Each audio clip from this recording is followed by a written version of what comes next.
to like take their word for it. And I actually found out, like, after like searching like on the topic, I found out that many people actually refuse to show IDs or ask for IDs because of it being like a safety or like an intrusion, you know, type thing. Yeah, sometimes Tinder is more like you want to get a one-night stand, and it,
Hello everyone, welcome to the second episode of the Vcast. I'm your host SP, and I'm going to be joined here by guests in a minute. I'm just setting everything up real quick.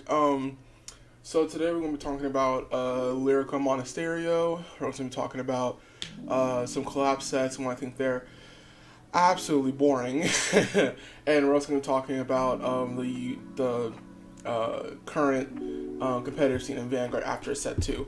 So I'm going to go ahead and get my colleague. Is that the one? Colleague, probably. In here, and we can get started.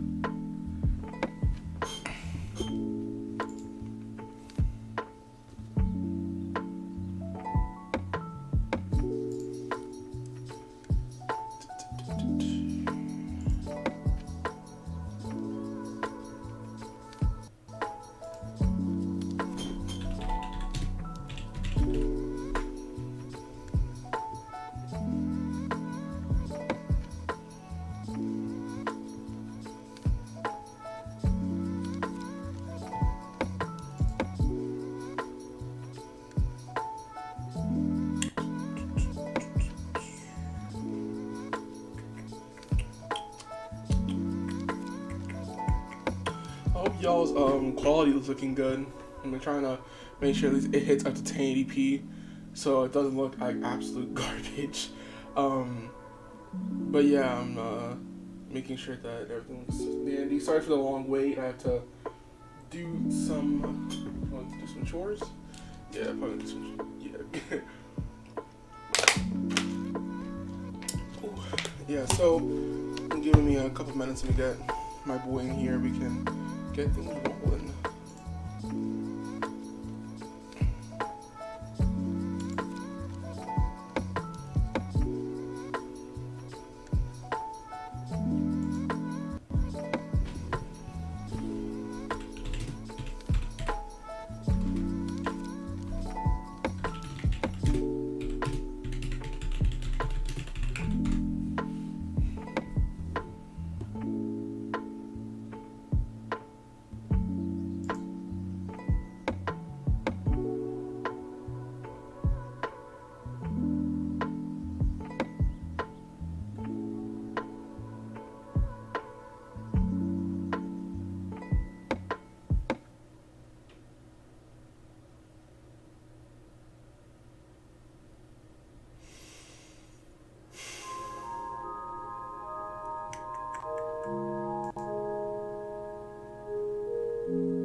I'm probably just gonna call him and direct them to the thing later.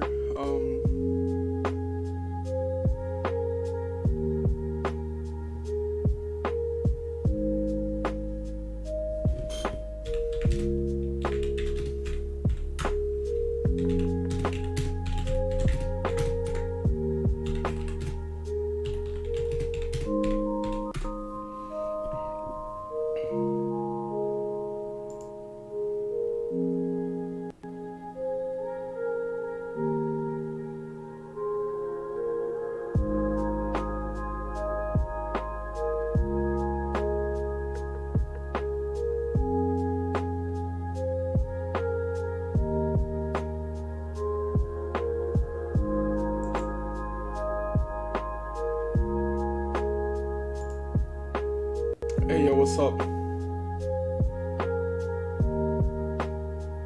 Hello? Shit, can I just not hear him?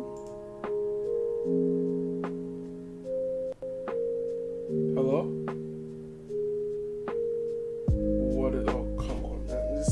Yo, is Discord that trash? Let me see here. Maybe it's on my end.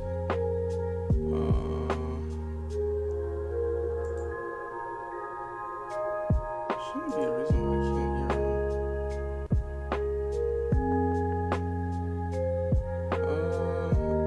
I have an idea. 1 second. We'll just do this. And skip him up and up. it should be better now.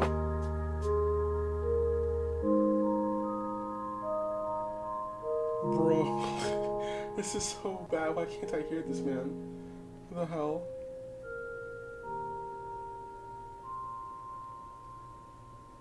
You know what? I didn't want to do it. I might just have to call you 1 second. It's probably the best idea.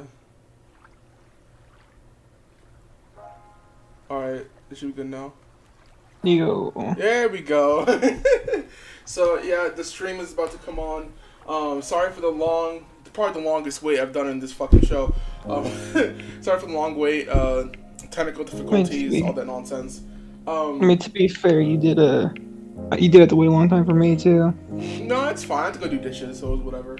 So we're gonna go ahead and jump into our first topic, which is the new reveals for Lyrical Monasterio, which personally I think it's been interesting so far. We're gonna go through it bit by bit, you know, every run that we've seen so far. So let's go ahead and jump in.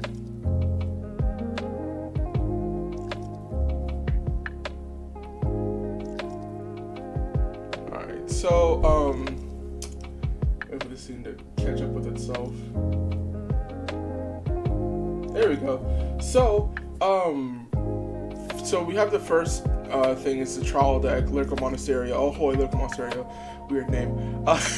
And the first thing I want to look at is the Aesthesis ride line, right?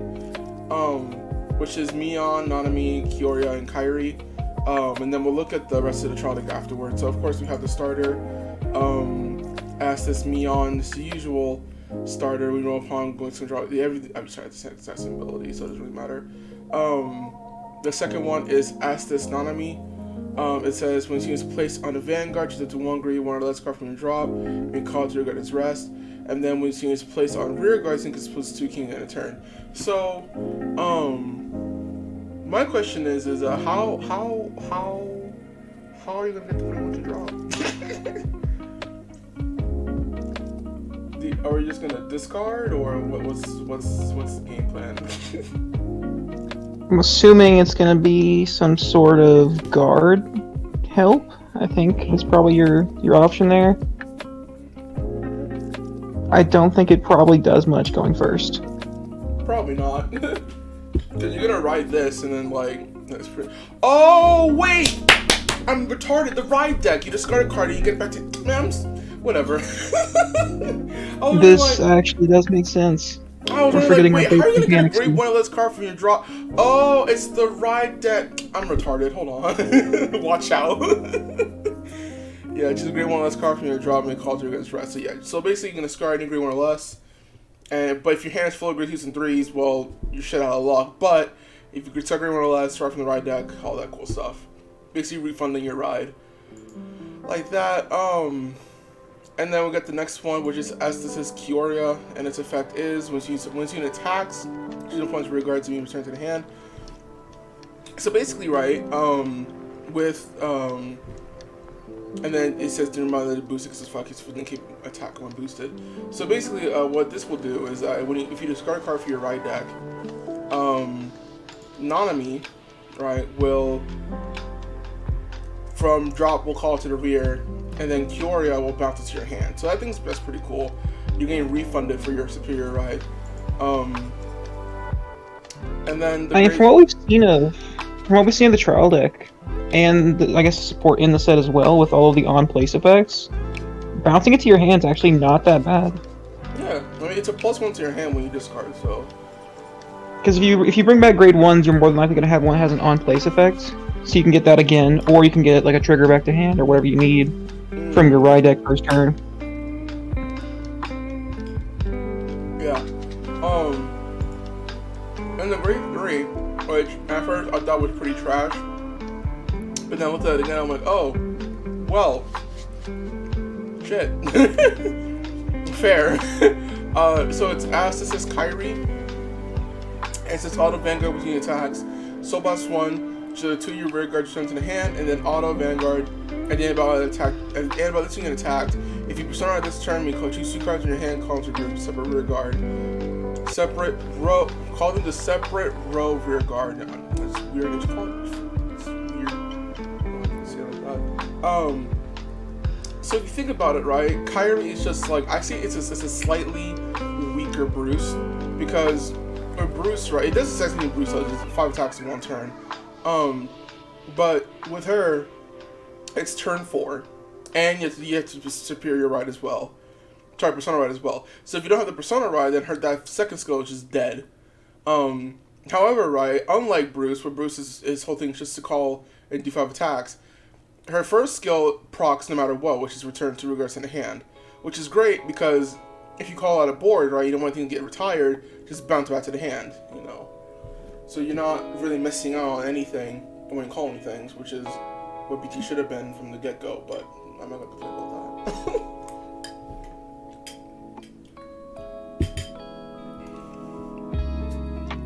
I think the Asceticist ride line definitely gives me some old like duo vibes. You're gonna be bouncing your and just getting massive guard power to hand, not to mention all your on-place effects. And we've already seen some really good ones in the actual main set as support for this trial deck, not to mention the ones in the trial deck itself. Oh yeah. So far, this has kind of been... It's got some duo vibes to it, yeah, but it's kind of generic as well. Like, I honestly like anything too flashy just yet, which is great, because we don't need anything too busted out the get-go. Like, we're 3 months in, and so far this has been a good sign. So that's the ride line for the trial deck. So let's go ahead and go to the backup, which is Energetic Gold Calfee, and her effect is when she is placed on rear guard, she gets what's 10k 10 a turn. So at first when I looked at it, I'm like, oh shoot, it's a grade 3. Obviously gonna be a 13k attacker. Nope, it's a 10k.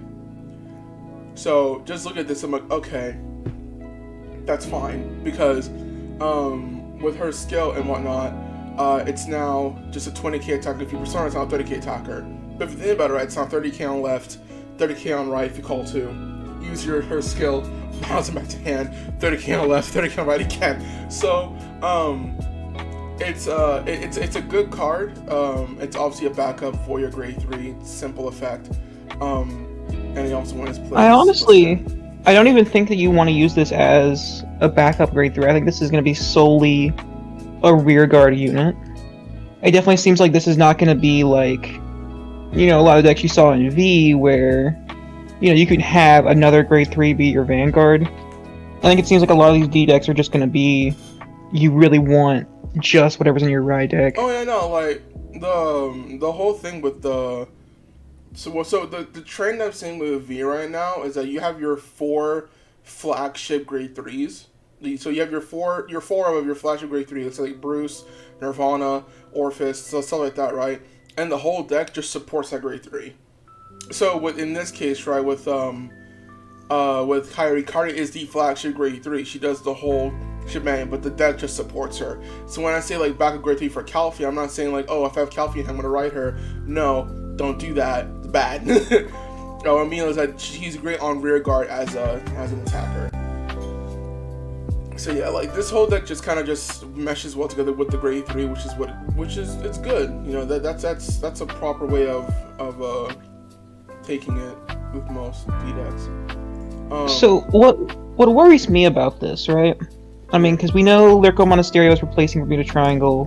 I think anyone who's ever played Vanguard knows how Bermuda Triangle goes. They make some absolutely busted stuff because they only support it once a year. Oh yeah. With Lyrical Monasterio already getting like its own set, are they going to have to do the same thing for Monasterio, or are they going to support it more often? Because with the bounce back to hand mechanic, I mean, I think it does limit them a little bit in what they can put out if they don't want it to be busted. So, because I mean, if they ever make just generic, good on-place effects, this deck just becomes better. So, in my opinion, right, of course, I don't like it that Lyrical Monasterio gets a set on its own. You know, I think it's kind of dumb. But if just for looking at the cards that we have right now, I think instead of making it so like in last BT sets, right, we saw that it was just power creep, like with Primary Melody. Okay, this is what we're gonna get in the future, we're just getting it now, and that's terrible for the game. So instead of taking that approach, I think Bushiroad's like, okay, we're gonna future-proof Lyrical Monasterio. You know, so like in like the next 2, 3, or 4 sets down the line, it's still playable. And then the next set we will now power creep it out.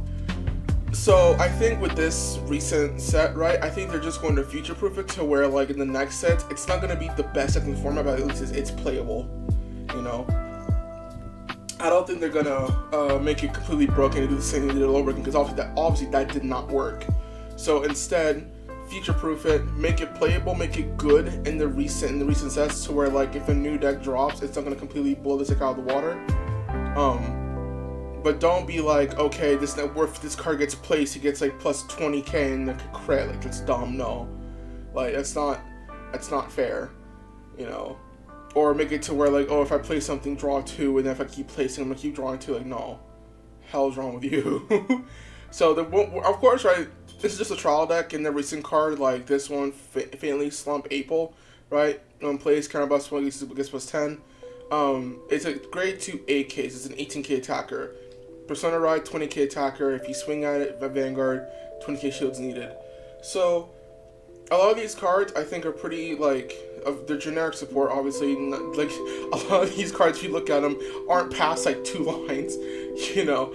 So and this kind of makes me like have a bit of relief, because in the first trial deck, right, I remember when Prime Melody came out with their first trial deck with like Lisa and whatever, right, that deck was able to fight like top tier V decks, and that was a major red flag for me, because this trial deck shouldn't be able to be freaking like at the time out Monarch Century Alfred, a VR. What?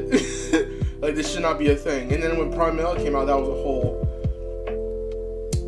you know, thing. So of course, with the next card, I think that's a fair point. Yeah.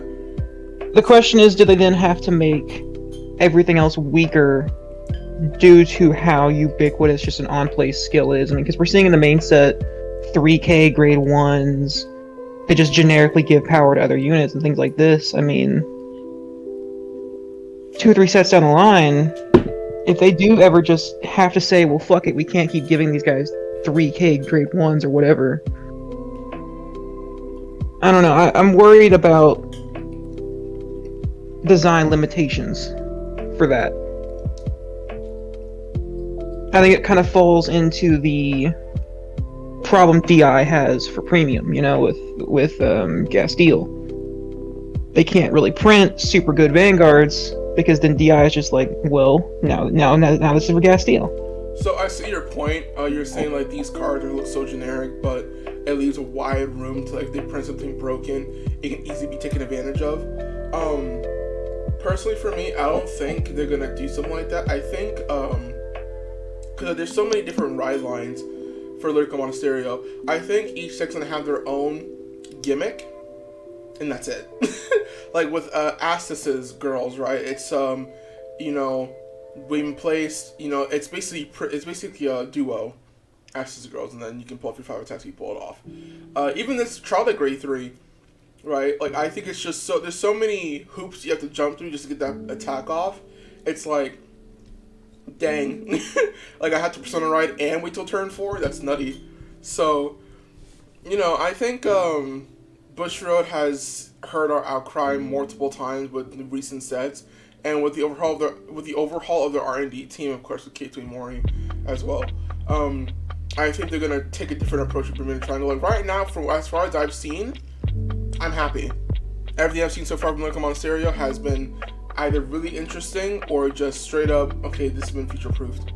Like I wouldn't be surprised if BT tops like, I don't know, a set or a tourney here or there, you know. But of course, like I'm not saying BT should be tier 1. It had its time in the sun for the past like 3 or 4 years. I think it just needs to chill out. Just be a good deck. You don't have to, like I said before in the last podcast, you don't have to break your format to fucking introduce something new, you know. So like these grade 1s with the low K power but really good effects, like this one says Chewing Girl Shia, like you just put some rear guard, so by spawning the top card of your deck, call to put rear guard or put it into your hand. If you put it into your hand, choose a card from your hand, discard it. So yeah, it's a grade 1 with a 3k base, you know. Do I think that's good? Probably not. Just probably gonna cut out the deck pretty soon because that base is god awful. But you know, I think with that type of a gimmick, like, okay, my base power is low, my skills are really good. You know, I think that's pretty nice. You know, this is basically so much want to call one from the top deck. So with that grade 1, since it says call, you would have to call equal to your vanguard, right? You wouldn't call just anything. It doesn't work like the Alden effect. No, you're calling anything. Or not Alden. Because the call effect, right? If you're hand calling, it has to be the same grade as your vanguard. But if you go from anywhere, right, and it doesn't specify grade, you just call anything. Okay, because I was wondering if it worked similar to the grade 1 of Bastion, or if it was gonna be like you actually have to call it as if you're calling from hand. No, I just call anything. That's pretty good. You know, turn 1, flip your 10k grade 3. It's actually a 20k, exactly. And then 3k booster. Yeah, if you flip like Calfee, that's 20k on its own. If you flip April, if you flip CB, that's 18k on its own. Like, it's a 3k base, but it's calling out some pretty big guns, you know? Yeah. Yeah. We all know this is going to be another thing where we just flip the overtrigger and cry every time, though. that is true. And then we have Astasis Misa, which is the critical, quote, the 4 crit, obviously. Now, about the criticals, right? I like how they have the effect at the bottom. That's pretty nice. You know, if you're a new player, you can just see, oh, it does this, you know, it hacks. And of course, Olibaria is the overtrigger, or you know what that thing does. And then we have the order card, a special live tour around the world. And its effect is Order Zone, Counterblast 2, choose of one of your vanguards gets into end of turn, it gets continuous. Vanguard, all rear guards get plus 5k. So, when I saw this, right, I thought, okay, this is just a really shitty Sonata. But if you think about it, right, all the base power of your backup units are really low. Like, the grade 1 is a 10k base, the grade 2 is an 8k base, the grade 3 is a 3k base. So with this, right, now it just bumps up their base power to 15k, 13k, 8k, you know, you're not hitting, and now when you do that, you're not hitting magic numbers, you know. So if you use, like, what's it called, what's her name, Shia, and Shia calls a Calfee, now that whole column becomes a 31k attacker on its own. Let's say Shia calls, April, now that's, 28k column on its own if you use, Slide to around the world. So of course, yeah, it's a CB2, so you're not going to be using it often, and I'm pretty sure it's going to be counter in the set as well. But yeah, I think that's a pretty nice card to have. You know, CB2 to get your base power back. Other than that, suffer. I mean, honestly, I don't think CB2's that horrible, because I don't think you're going to be wanting to use this every turn. This is going to be like the, you know, you're on your grade 3 or whatever, and you're like, yeah, I don't have enough of my get power guys to make this attack work. I've only got like 2 or whatever. Activate this, now it doesn't matter, I don't have them. I can make up for that with these extra 5Ks. Yeah, so, yeah, like Micah said, right, with this grade 3, right, if you don't have enough power, or even if you don't have enough reinforcement on your board, just play this and boom, now you're hitting units. So, yeah, it's pretty good. And then we have the main set. Let me just jump to, if I can jump to the clan, let's go Lyrical Monistario. So the course is a trial deck, which so far what we've seen has been pretty nice. And then we have the main set booster called D Lyrical Booster, set 1, Lyrical Melody. And of course we have, you know, the main protagonist with cards. Anyway, so we have the first Triple R, which actually just dropped, I think, this Tuesday, right? Like, the new Triple R just dropped this Tuesday. And it is called, of course, it's going to be, how many Triple Rs in this set? Like, 1, 2, 3, 4, I think there's 5 ride lines. So there's 5 ride lines, and there's 1, 2, 3, 4, 5, 6, 7, 8, 9, 10 Triple Rs. So each ride is going to get a Triple R as a backup. Lovely. So Bushy Road, right? Listen, you've done 1. That's great. You got 9 more. Don't fuck it up. I beg. I mean, honestly, they started off strong. Like, I looked at this for the first time earlier this week, and I was like, I don't think it's that good. But I mean, at the same time, looking at this here, the amount of selection it gives you in terms of advantage, as well as just how strong some of these like effects are. Most of these Black Wings effects give you some pretty heavy control, or just like, during your turn, all your opponent's units get power minus 5k. For the Black Wings effect off of the grade 3, like, that doesn't seem strong, but I mean, it's still like half a Shiryuki. I mean, oh yeah. So not to mention if you're trying to swing into like Nirvana effects or things like this, where their rear guards are really big, but you want to take them out. I mean, yeah. So if we look at Explosive Heart just seen real quick, which is one of the cards that dropped a little while ago. It's a common, and it's a 6k base. When this card is discarded from your turn, Soul Blast 1 calls to open regard. So would I run this in the trial deck? Probably not, because the grade 1 calls 1 anyway. But in a different deck, probably, get grade 1 out immediately after this card. And then the next one is Reliable Senior Ares. And it's if you have 3 more open rear and rear guards, then this was 10k. So this one I would run in the I would actually, oh my bad. If you have 3 more open rear guards, I think it's supposed to 10k shield. I can't read. So I would run this in the trial deck. If you didn't start on this turn, mouse cards in hand. Oh, you now have 15k shield. Get bodied. So yeah, it's a good grade 1. So if we start off with we'll start off with this one. It's gonna be monochromic personality Alsteel. Took Angel Feather stuff, and of course same ability when we're a pawn, draw a card, all that good stuff. Then with the grade 1, jump to that one, is going to be Indecisive Sky Alsteel, and it's got a whole bunch of text here. It says, when this unit is placed on Vanguard, by the top card of your deck, if White Wings, Continuous Vanguard, if you would ride from your ride deck, you may Soul Blast 1 instead of choosing card and discard it. Black Wings, Continuous Vanguard, all your opponent's rear guards cannot be attacked this turn. Cannot attack this unit. So if you do White Wings, right, you're now saving yourself a hand card for your ride deck. Now, of course, it's a little text right here. It says White Wings is active when you bind White Wings is active when your bind has only odd grades, and Black Wings is active when your bind only has even grades. So if you bind a grade 0, which is an even, it's grade 0, right? That's even. Yes, grade 0. So if you bind a grade 0 that's even, then you activate the even effect, which is White Wings. If you bind a grade 1 grade 0 or a 2, you get that. If you bind a grade 1 or a 3, you get Black Wings, which is the odd effect. Sorry. You get White Wing. If you play a deck like, I don't know, Barrel Mag, or maybe even Bruce, right? Sometimes you want to rush them early to get their early damage off, and then finish them off for your next turn. This one just says, no, don't do that. Stop. Cease. And the second one says, I'm just going to change it to Soul Blast when I ride from the ride deck, so I can retain hand cards. So yeah, this card's good. This card's really good. I mean, yeah, both of them are sweet. Like, you put a single card in a bind, and then you either just can't be attacked by grade 1 or less, which is honestly really good, or, you get to keep your hand and keep some advantage there. And then, like, binding the card actually isn't that bad, and you can kind of manipulate which effect you're getting, as we'll see from some of the other cards in this ride line. Yeah, so as he said, right, also we have another grade 1, we'll get to that real quick.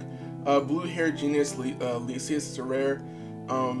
It says when she is placed on rear guard, chooses one of the other units, it's plus 10k in a turn. So this grade 1, right, 3k base, right, and placed on rear, one of the other units, it's plus 10k. So when I saw this, I was like, okay, now we're heading to now we're teetering between this could be really busted or this could be really bad, because it's a 3k base, right, which already it's already meh, but it says when you place it for free, something gets plus 10k.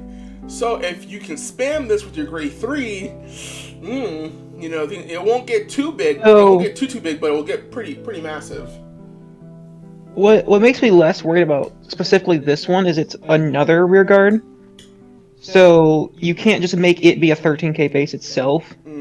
So it's in the early game, it is not as effective, I think. You're giving it probably to your Vanguard or maybe some other thing you can call out and get maybe some effect off of. I don't think it applies much pressure early game.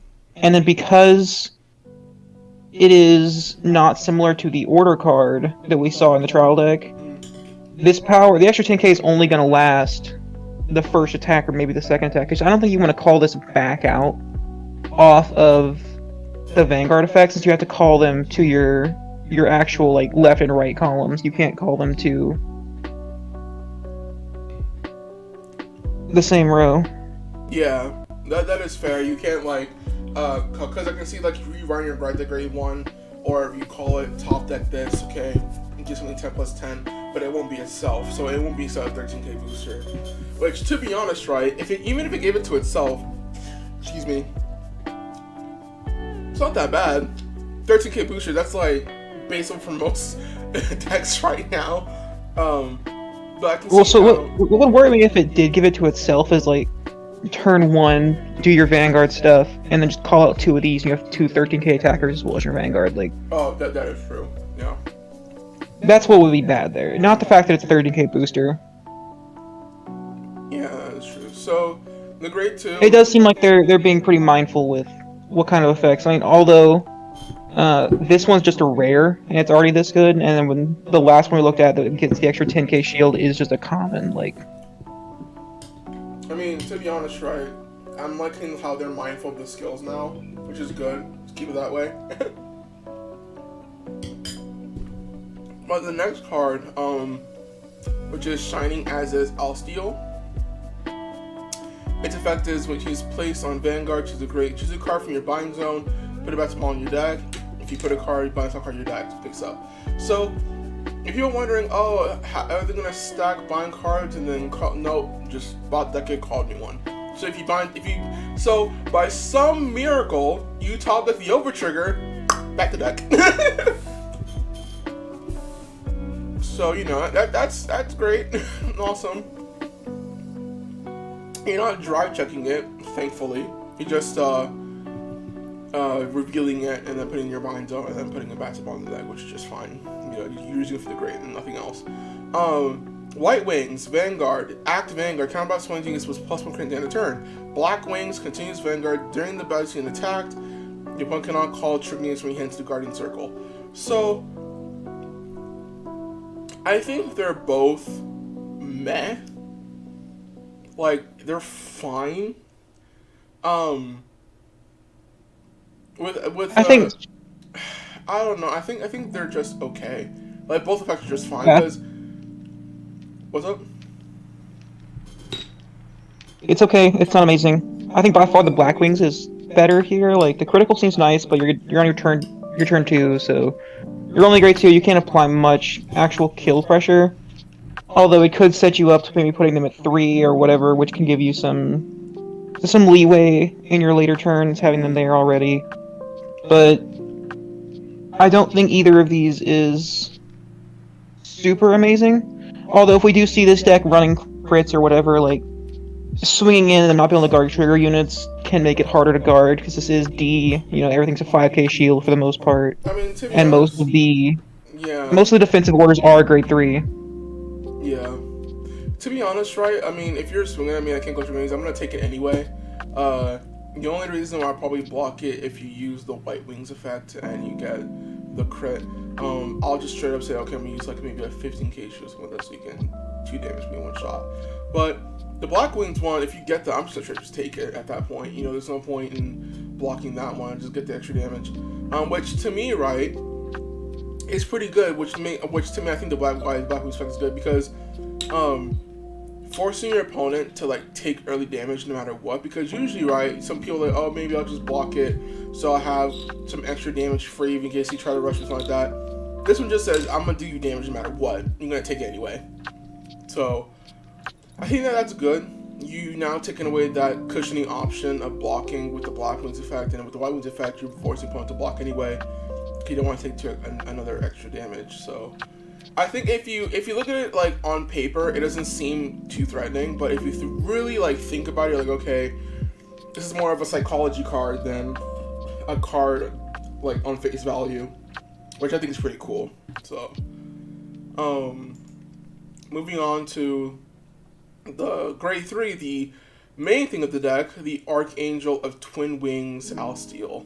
So her effect is at the beginning of your main phase, choose a card in your bind zone, putting to your hand. If you put a card, bind to a card in your deck face up. White Wings, Continuous, Vanguard. During your turn, this unit gets +5 stats power and +1 critical. Black Wings, Continuous, Vanguard. All your opponent's units loses -5k. So, before I get to the White Wings and Black Wings effect, this card is a +1 in itself.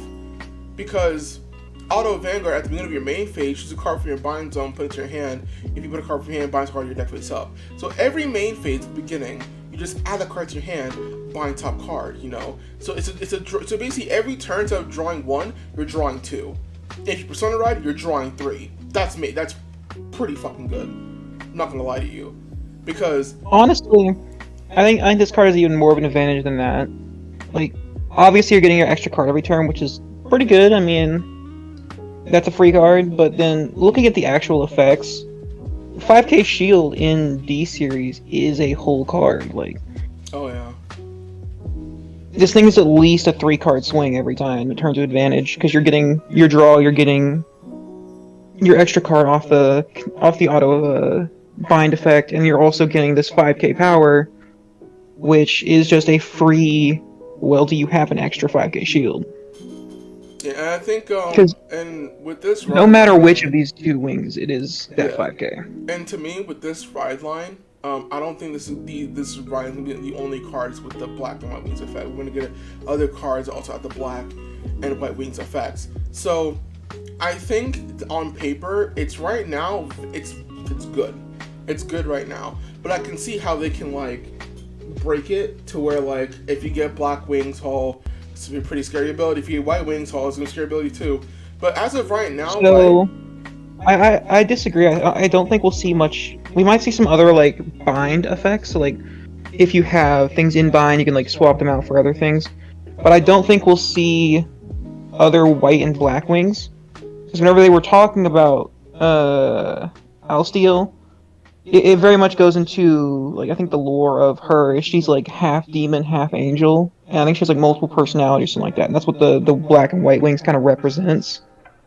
So I don't know how they would incorporate that onto other cards, since the effects are very much tied specifically to her, unless they add other versions of her in the set, other than the ride line. So going back to the bottom part that says white wings activated to flank all grades, and then black wings activated on even grade. So I think, right, a support card could say, choose a card from your hand, bind it face up, and choose a card from your bind zone, return it to the hand. So that way you can change the grade however you want. You know, I can see that being like a triple R card, saying, oh, call this, choose a card from your bind zone, return it to the hand, choose a card from your hand, put it in the bind zone, and maybe like draw a card, get more hand manage. So yeah, that's kind of what I'm seeing for possible support for her. And then, and also, they don't have to be like all like black and white wings. Maybe like a card could say, if you're in white wings right now, it gets plus power, or if you're in black wings right now, it gets plus some shield. You know, something like that. I'm not saying like a card has to say black wings or white wings like the ride line. I'm saying like it's gonna be support based around the black and white wings effects. You know what I'm saying? Like, yeah, that's fair. Something of that nature. I mean, to be fair, we saw plenty of effects to work with like Mystery Flare, which this deck is somewhat similar to. Yeah. But that mechanic of black and white wings, that is very interesting. I like that. It does seem pretty strong. It does seem pretty strong, yeah. It does seem pretty strong. But we'll have to see, because right now, for what I've seen nothing that makes me think, okay, this is probably gonna be tier 1. Right now, I see this deck being like, obviously, like, I'm sad to say it, but it's already far stronger than like your Eugenes or your Hexorbs or your Phantom Blasters. That hurts what I'm supposed to say, but like I don't see it beating like Prison or Fist or even Magnolia or God forbid Bastion or Bruce. You know, like I see it being like it's good, it's strong, but it's not meta defining. You know, which is good. It's fine. You know, I think solely off the strength of the ride line, it's probably just as good as Prison. The problem is Prison actually has really good support cards. Yeah. I think that's what it's going to come down to, because right now, looking just at the ride line, and I mean the trial deck cards we've seen, I guess in a rare and a common, like the deck does seem pretty strong. The problem's going to be Now, does this moment what we continue? have to understand is that this is the first ride line of many. We have not seen at all what the rest of the set is. Now, what scares me is just that fact. We have not seen any of the set yet. And it comes out in a month. So the thing is that we're also getting different over triggers like Blessing Diva Grisaille, which we don't know what it does, just 100 million power, and that's the cardfight that we don't know. And then we have Greatest Star Esperanza, which we also don't know what it does as well, but it's going to be a different effect, we already know. And then we have Mysterious Twins Romia and Rumia, which is also an over trigger that we have no idea what it does. So, to be fair, these over triggers could just say Melody, Riviere, and Prism. We don't know. it could just say we're gonna be that one. We're gonna turn these decks into those decks for one turn. Get bodied, you know. But so yeah, far, in terms of over trigger effects, I think there's a lot of variation they can go with for this thing. yeah. I wouldn't be surprised if they try and tailor them to fit like 2 ride lines each or something like that. Probably, but so far, not bad. Now, the other grade 3s that I want to look at for the set, for lyrical melody is, of course, every grade 3 has a blurb. We'll look at the heartfelt song Rondo, and it says this rhyme line's theme is about singing songs and triggering various kinds of effects, skills. So I would laugh so hard if it's like the player has to sing E minor, get this effect. So while I doubt we're gonna go, complete silver bordered magic cards like you're saying there, David. Yeah. I assume this is probably going to be similar to the Bang Dream set, where we had the orders and things like that were considered music cards. Oh, that is true. That is true. So I assume this is gonna work similar to something like Zorga or the Bang Dream sets that relied on their orders. Yeah, I could see that happening to where you rely on different order cards to pull off your effects. So like maybe you have a card called "This Song Rocks With You" or something like that, and then it gives power to your rear guards. Or if their greatest order card could be if you have to Persona Ride or something like that. So yeah, that probably is what they're gonna do with that one. Then we have. So watch them literally just give the Zorga effect, but specifically for like the music orders, where it's like you get Encore instead of Alchemagic. And then we have Ernest Correct Leader Clarissa, which is a Dragonoid, which is alright. The blurb is the ride line seems about battling by gathering 5 friends together. So of course, right, it's probably gonna be calling a full board, which is fine. The only problem is that like we're probably gonna get cards that just say board wipe. Barrel Magnus. I mean, we already have that. Like, we have Barrel Magnus, and then like you can see how much the meta has shifted after the release of Leonard. Calling your back row rear guards is not something you're gonna want to be doing against that. Honestly, I don't like how they've nerfed like calling. Because I remember back in the day, like calling things like calling a full board was like a big deal. Like, oh man, he has got a full board going. I won't be able to probably won't survive this. Now, if you call a full board, you're just food for the retire. Like I don't know. Like it's not as impactful as it usually is. Or maybe because retiring things now that we're in the early ongoing, it just hurts that much more. Because I remember back in the beginning of V, if you pop something that just hurts a lot. Then we have Prismatica Willista, and her effect is, her blurb is, which is basically what she's gonna do. It's this round team is about battling with 2 kinds of precious stone cards. We now have our order deck, great. So probably. I mean, it could just be these stones are gonna be some sort of grade 0 or like grade 1 or 2 that just has a weird name.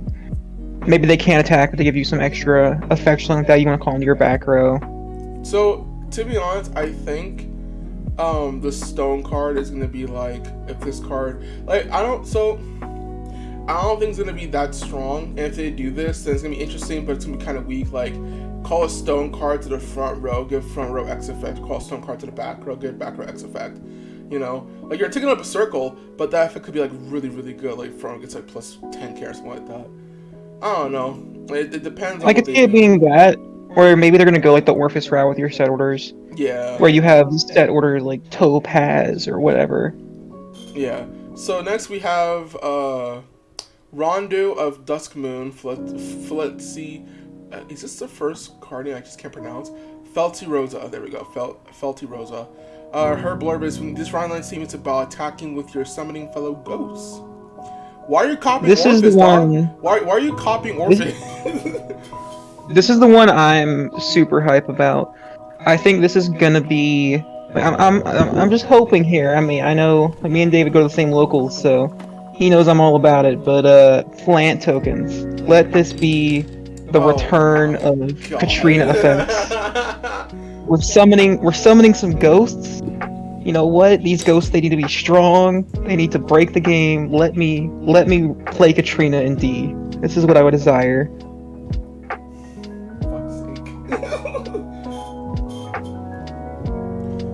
Yeah. But yeah, looking at it from a realistic standpoint, this is probably gonna be. So like, I'm thinking it's probably gonna be similar to Orpheus, where you call tokens. However, I have another thought here that is a bit more out there, but could be pretty interesting. I wonder if the ride line, because we know she's a vampire, and you know, vampires, you know, sometimes they do some like shit with their minions. I want to see like some resurrection abilities come to Vanguard. Like that'd be pretty cool. Like, you can bind a card, create a token of it to call the field from your drop. Oh, so you want to be like? So I honestly, I was thinking the exact same thing. Like with her effect, I was really thinking bind. I was thinking just outright retire. Like her effect is retire as many regards as you want. She gets like plus 5k for each one.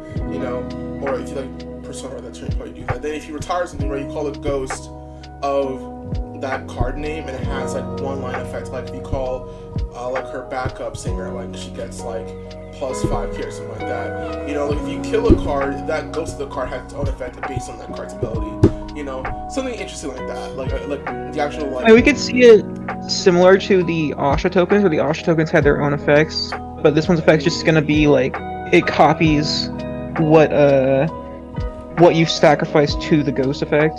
Like if you have some order that lets you like sacrifice something, create a ghost token. That token has the name and power toughness, or not toughness, sorry. Still thinking magic terms here. But like power critical effects of whatever you sacrifice to it. Could be pretty interesting. I think it would probably be one of the more unique mechanics they'll add in, but I think it'll either be some sort of reanimation or tokens. I think either seems cool. I don't think there's enough of that in Vanguard. Yeah, probably. Like everything seems like so far what I've seen, which I think is really interesting, is that instead of making everything so busted, they're now taking it to like, okay, these are different grade 3s, different personalities. Let's give them different effects, different light lines. You know, like every deck is gonna have their own. Like I said, every deck has their own different gimmick, and then we're gonna get Prince of Support cards to support said gimmick, and then we're gonna future-proof it so like in the next few sets it won't completely fall off. And it won't like completely lose value. So that way in the next set, we can either A, support these cards again, or B, make new gimmicks. Which honestly, I think they should just support these cards again. Don't make more. Honestly, I think that's probably the best part of D. Like looking back at V, like almost everything in V, unless it was specifically like MLB, you know, it was very generic cards. Like things like Gauntlet Buster, or you know, like Maiden of Thorn Rose, you know, like your Gancelot. Like these things could go into almost every single one of their clan's decks, and so you would just have this thing where it's like, okay, well, now they have to print a better version of this. They have to print a better card so that you don't just stick with your old thing. But with D, it's very much everything has its own cool mechanic. It's their own decks. We're going to keep it supported, so you don't run into the same issues that we had. Yeah, I think that's a good way of putting it. Like they're really putting more thought into putting more thought into the card that they're printing out now, instead of just power creep. You know, this has to be better than the last set. just be creative, basically, you know? Like, you got this Lyrical melody set, you know? I'm already liking the Astio support, right? Like, this is the first time I don't have an adverse reaction to Bermuda Triangle-esque support. Like, I just like the creativity, you know? Be creative with it. Like, you're basically making a set for aspiring idols. Like, this is the set you should be most creative with, and so far you're doing it. Nice. You know, yeah, just keep it up. You know, you don't have to break the game to make the deck super strong. You just, you know, future-proof it to where, like, if the new cards come out and I want to play Lyrical Monistario, probably Astial. Will I play Lyrical Monistario? No, probably. It seems pretty fun. Especially this Astial deck. If I pull it out and play it, I won't get Raffle Stomp by like set 3 Nirvana. You know? But yeah, so far so good. You know, I'm liking what I'm seeing. So, of course, we have that's out of the way. Lyrical Melody, of course, and also the Child Deck Ahoy, Lyrical Monasterio, both coming out in October. If y'all want to get it then. You know, support your overlords in Bushiroad. So, so the next thing, the next thing I want to talk about on the cast, to me, I think it's probably gonna be the main thing of the show is the collab boosters and why I think they're really boring and why they took so long to reveal so much and when they're saying so little. So I don't know, Mike, have you ever played Monster Strike? Heck no. Exactly. I had never even heard of Monster Strike, much less Shaman King. I mean, apparently Shaman King's really big, and maybe, you know, I'm just not cultured enough to understand that, but Uncultured had not have heard of any of this. So The only reason I know about Token Rambo is I know it was in G. Like, wouldn't know about that either. Yeah. So Monster Strike apparently is a pretty popular app game in Japan, and it's probably only gonna. We're getting it in I think we're getting it in next year, but by that time it's probably gonna be outdated. I don't think they've confirmed whether or not we're actually getting Monster Token Rambo is confirmed for us. Yeah. So we'll start. I know we're getting Token. D Title Deck Trial Deck 1 Token Rambo Online 2021. So we'll start for Token Rambo, and then we're gonna go through the different the set and the trial deck. Good God, here we go. So of course, okay, this is G title deck. That's like, imagine guys, it's been about 5 years since we've seen a Token Rambo type of deck. Like, I remember, like, everyone was so hyped when they saw that we were getting Token Rambo again. Like, everyone was like, oh my god, Token Rambo, remember that? It's gonna be so cool. And then that hype literally fell flat on its face when the reveal started coming, because I remember all my friends were like, this is just so boring.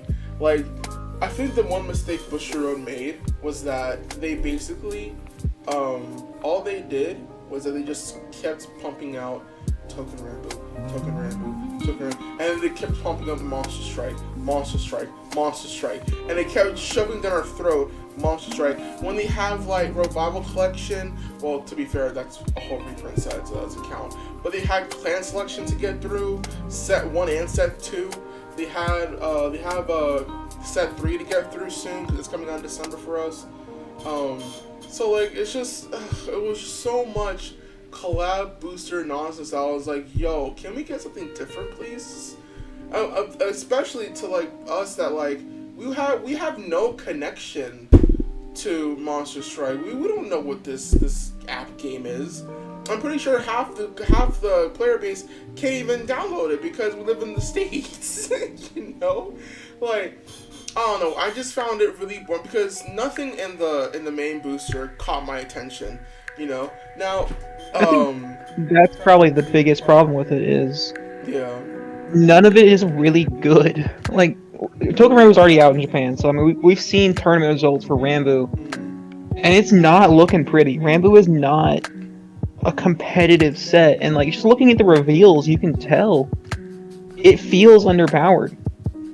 Yeah, so like, let's. So I think that coupled with how many cards there was, and the fact that like I don't want to diss here on Token Rambo as like it seems kind of cool. Like, I don't know, maybe the game's interesting or whatever, but a lot of the art style kind of blends together with the same kind of background they're using for all these higher rarity cards and things like that. There was multiple times during this reveal thing where I saw a card and I was like, didn't I just see this last week? Oh yeah. So for this one, right, let's look at the trial deck grade 3, which is Excalibur. It's during the vaccine attack, it's the same K. So basically, continuous vanguard by time is attacked. This unit gets plus 10. So it's a 23k attack on its own, and it's unit attacks. If you sunrise this turn, counterblast 1, discard card from your hand, just 1 targets and stand it. So it's just not great. Like, okay, if I personalize this turn, counterblast 1, discard card 10, and why play this when I could be playing, like, I don't know, anything else that just does better things. But I don't know, maybe there's... Are you looking at the main set or the trial deck? The trial deck grade 3 Excalibur. I thought the trial deck grade 3 was Kiwame. No, that one is the next one. You remember there's 2 trial decks. Oh, there's 2 trial decks? Okay, that makes more sense. Exactly. See, this is the problem we're having, right? Is that, like, we didn't even know there was 2 trial decks until we actually had to look it up. That's how unmemorable this whole thing was. Like, good God. And then we have the grade 2 Miracle Illustrator Moses, just part of the ride deck. So you can attack hits, count by so just when Rigor gets plus single in a turn. And then Gen Value to boost because it's 5k. So I think that's fine. It hits, and that's only the issue. And then we have Crush of Despair at Amedia. So last 1, draw a card, auto Virgo to the boost. If you personalize this turn, soul charge 1, and this unit gets plus 5k. Cool, I guess. It's small. It seems like a really soul blasty deck. Of course, you have Gold Egg, which is the grade 0. When you stand, so basically, right? This grade 0 is different because when you stand up, you become a striker instead of a card fighter. Okay, when you become a striker, put Gotcha or Raydora from your ride deck into the order zone, and get the monster box. Okay, so let's lots to unpack here. So Gotcha Raydora is order zone. Rest this card. Put a top card of your deck face up in the monster box. Oh my God! Active order zone once per fight. If yours or your opponent's vanguard grade 3 greater cards counterblast 2. Rest this card. Put 10 cards in the top of your deck and face up in the monster box. Then choose up to 3 cards from monster column to 7 regard. So basically, this is just a walking, talking, fucking loot box. So David. Just a walking, talking loot box. This is boring. If I want to, so I think I've realized my issue here, David. I'd play CS:GO or something. Good God. I think I've realized the issue of why I couldn't figure out what you're looking at. I think you're looking at the Monster Strike trial deck. You're not looking at Token Rambo. Yeah, look at Monster Strike because I don't know what Token Rambo is. Oh, okay. I thought you said you wanted to start with Token Rambo. This is. I wanted to, but like I'm pretty sure everyone and their mom knows what Token Rambo does now. But I just want to look at the fucking gotcha shit that they're doing with this deck, and I'm like, if I want to play gotcha, I'll just play VG0. This is demoralizing. Good God. I mean, cool. Counterblast. So all the people. Great, but. Ugh. I've seen on like Vanguardians or on Twitter the social media spheres. I think the consensus for the Monster Strike set is that this starter deck, the Excalibur one, is pretty low powered. You definitely want the other one. But the gotcha mechanic is not good. And 8 Dog Warrior Wisdom, Isuka Keno.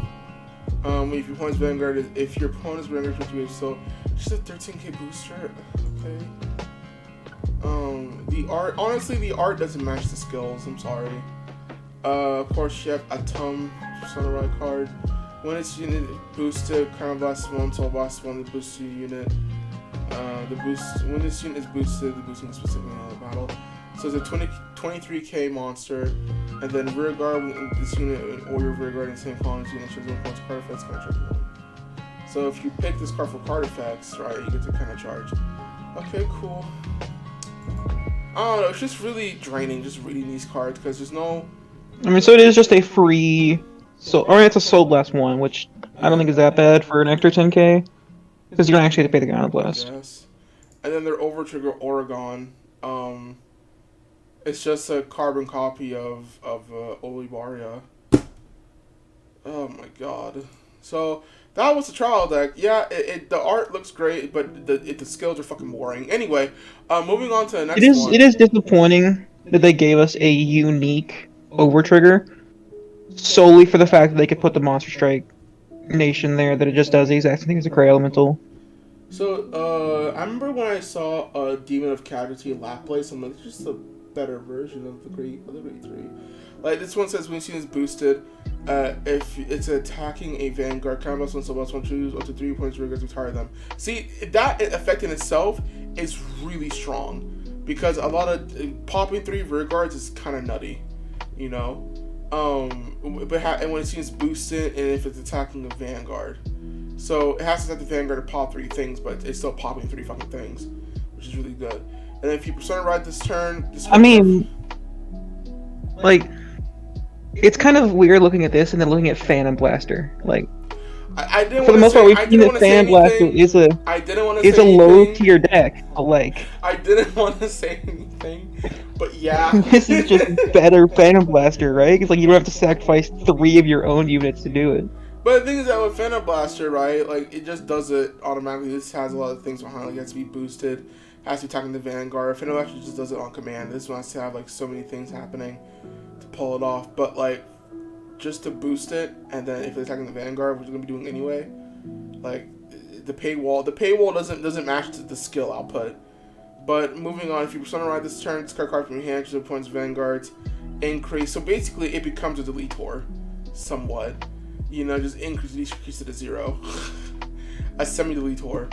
So, I don't know. I mean, this card in itself, right, is strong. It's a strong card. Discard a card, minus 13k to your Vanguard. So basically, you're saying counterblast discard card plus 13k to all your attacking units. So it's strong. It's strong. I do not know the ruling on this here. I mean, I think you're a bit more enfranchised in the rule side of Vanguard here. What is it? Is this effectively a continuous decrease to 0, or is it a one-time decrease to 0? Like, does this stop triggers from happening as well? So it says choose your opponent's Vanguards, increase or decrease the power to 0 to end of turn. So it will decrease it to end of turn, but it won't stay that way. So if you get a trigger, it's gonna jump up to 10k. Okay. Yeah, it's not like Valios where like it's a 13k base at all times and trigger fetch just can't change it. Now if you drop it to 0 and to end of turn, it'll just jump back up to 10k if you get a trigger.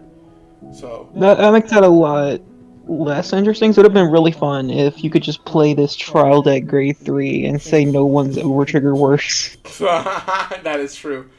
So the grade 2 Judgment, Lord of the Underworld, and Medio is when rolled upon countercharge 1. If only we got that for Nirvana, but no, whatever. Rear guard, when the scene is boosted. When the scene is boosted, your opponent's Vanguard has 3 or more open rear guards, counterblast 1, so you can 10k. So I see this as being a really counterblast heavy deck, but the ride on does say countercharge 1, so that's pretty good. But yeah, 20k attacker on its own, pretty strong. Awakening Savior, Miroku. When it's thrown upon, it calls card to the rear guard, even if he's boost. So last one, I think it's fucking end turn. So 13k booster, when roll upon, call to rear, nothing special. So far, for what I've seen of this deck, it's like I put it on the same level as like Morphus or like Prison. That grade 3 just like makes the deck really, really strong. So it might be a bit early to bring this topic up here, but I mean, it does stay on the Monster Strike thing. So looking both at both the products we've seen and some of the cards that have been revealed from the set, it seems like the Monster Strike cards, for the most part, are very strong, but they're heavily restricted. I mean, the minus to 0 is restricted by boosting. You had if your opponent has 3 or more rear guards open, but it also needs to be boosted. Like, it seems like there's a lot of hoops to jump through to get these skills, whether in the main set a lot of Persona Ride needing, or here you need the boosts. Like, the skills seem strong, but I don't know how good they'll be in practice due to the hoops needed to jump through.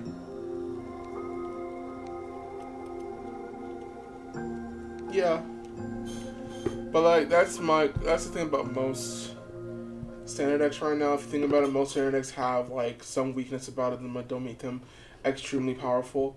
Like if we let's say the best deck right now, Bastion, you know, the deck has no defense, but its offense is off the chain, you know. So But I mean, like, for Bastion, right? Like, you play out your Alden, it's gonna work. Like, you play out your Fasado, it's gonna work. But like here, you need to have your Vanguard, you need to have Persona Ride, you also need to have a booster. Not to mention having things like Counterblast and Soul Blast actually there. Like, it does seem like there's an extra height of hoops to jump through. I mean, like, Orphist, you have to have your orders, you already search one of them. Like, Bruce, you know, you just turn shit sideways. Hey man, you gotta be at 5 soul and turn 4. Yeah, that don't mean nothing, You're does in it? Dark State, man. Look at, if you ever need soul, just go look at any Barrow Magnus card and just be like, add. Yeah. So moving on with this set, right? It's Great Sea Deity, Watadasumi, Guardian Circle, 10k shield, cool, fine, moving on. I mean, it's literally all she does. The grade 3, one and only Emperor Caesar. If your opponent has Twilus Regards, he uses 5k. So, honestly, right? If you think about it, I think Demon of Casualty Laplace, this ability is what Eugene should have had. You know what I'm saying? Like, this effect is what Eugene should have had. Like, the first effect, right? Retire 3 rear guards. And then her second effect should be discard a card. And then, instead of the minus drop to Vanguard to 0, so should have up to 1 card for each open rear guard opponent has and call it. That just should have been what Eugene should have been. Eugene is just such a bad card. Like, the Soul Blast is awful. And then we have like, Fiendish Fox. If Eugene had been a Dark States card, do you think it would have been playable? If somehow, like, in an alternate timeline, Bruce and Eugene swap places, I think Eugene just becomes infinitely better. But they put him in Dragon Empire in a planet or a nation now. Eugene would probably just, it would be like, I guess, a little bit. I mean, it would be decent because you could just play the Barrow Magnus shell but with Eugene Ride Engine. But like, the biggest thing is they put him in Dragon Empire. Dragon Empire doesn't soul charge, but you still need to soul blast, what is it, 5 or whatever? Like, some ridiculous amount for this honestly pretty bad effect. Like, I don't know what they're thinking there with Eugene. I don't know. Eugene, it was a bad thing. But then we have a Fiendish Fox Princess of Beauty Dodgy. Her effect is when these boosts. This unit is boosted if it's attacking the Vanguard, kind of when you guys retired. So basically, with her in the grade 3 effect, it's a pop 4 for a CP2 Soul Blast 1. Damn, it's pretty strong. Then with the I'm not going to click on it. It's critical in the order card. You know what that is. So now with Monster Strike, right? We now head into the actual booster set. So if you go over here, we have the trial decks, and we have D Title Booster 2 Monster Strike. And to be honest, I don't feel like going through this entire set. If you want to do it on your own time, go ahead. But God, it took us so long to just get through this whole set, and my God, was it a drag. Like, Bushy Road, I understand you want to do collabs, right?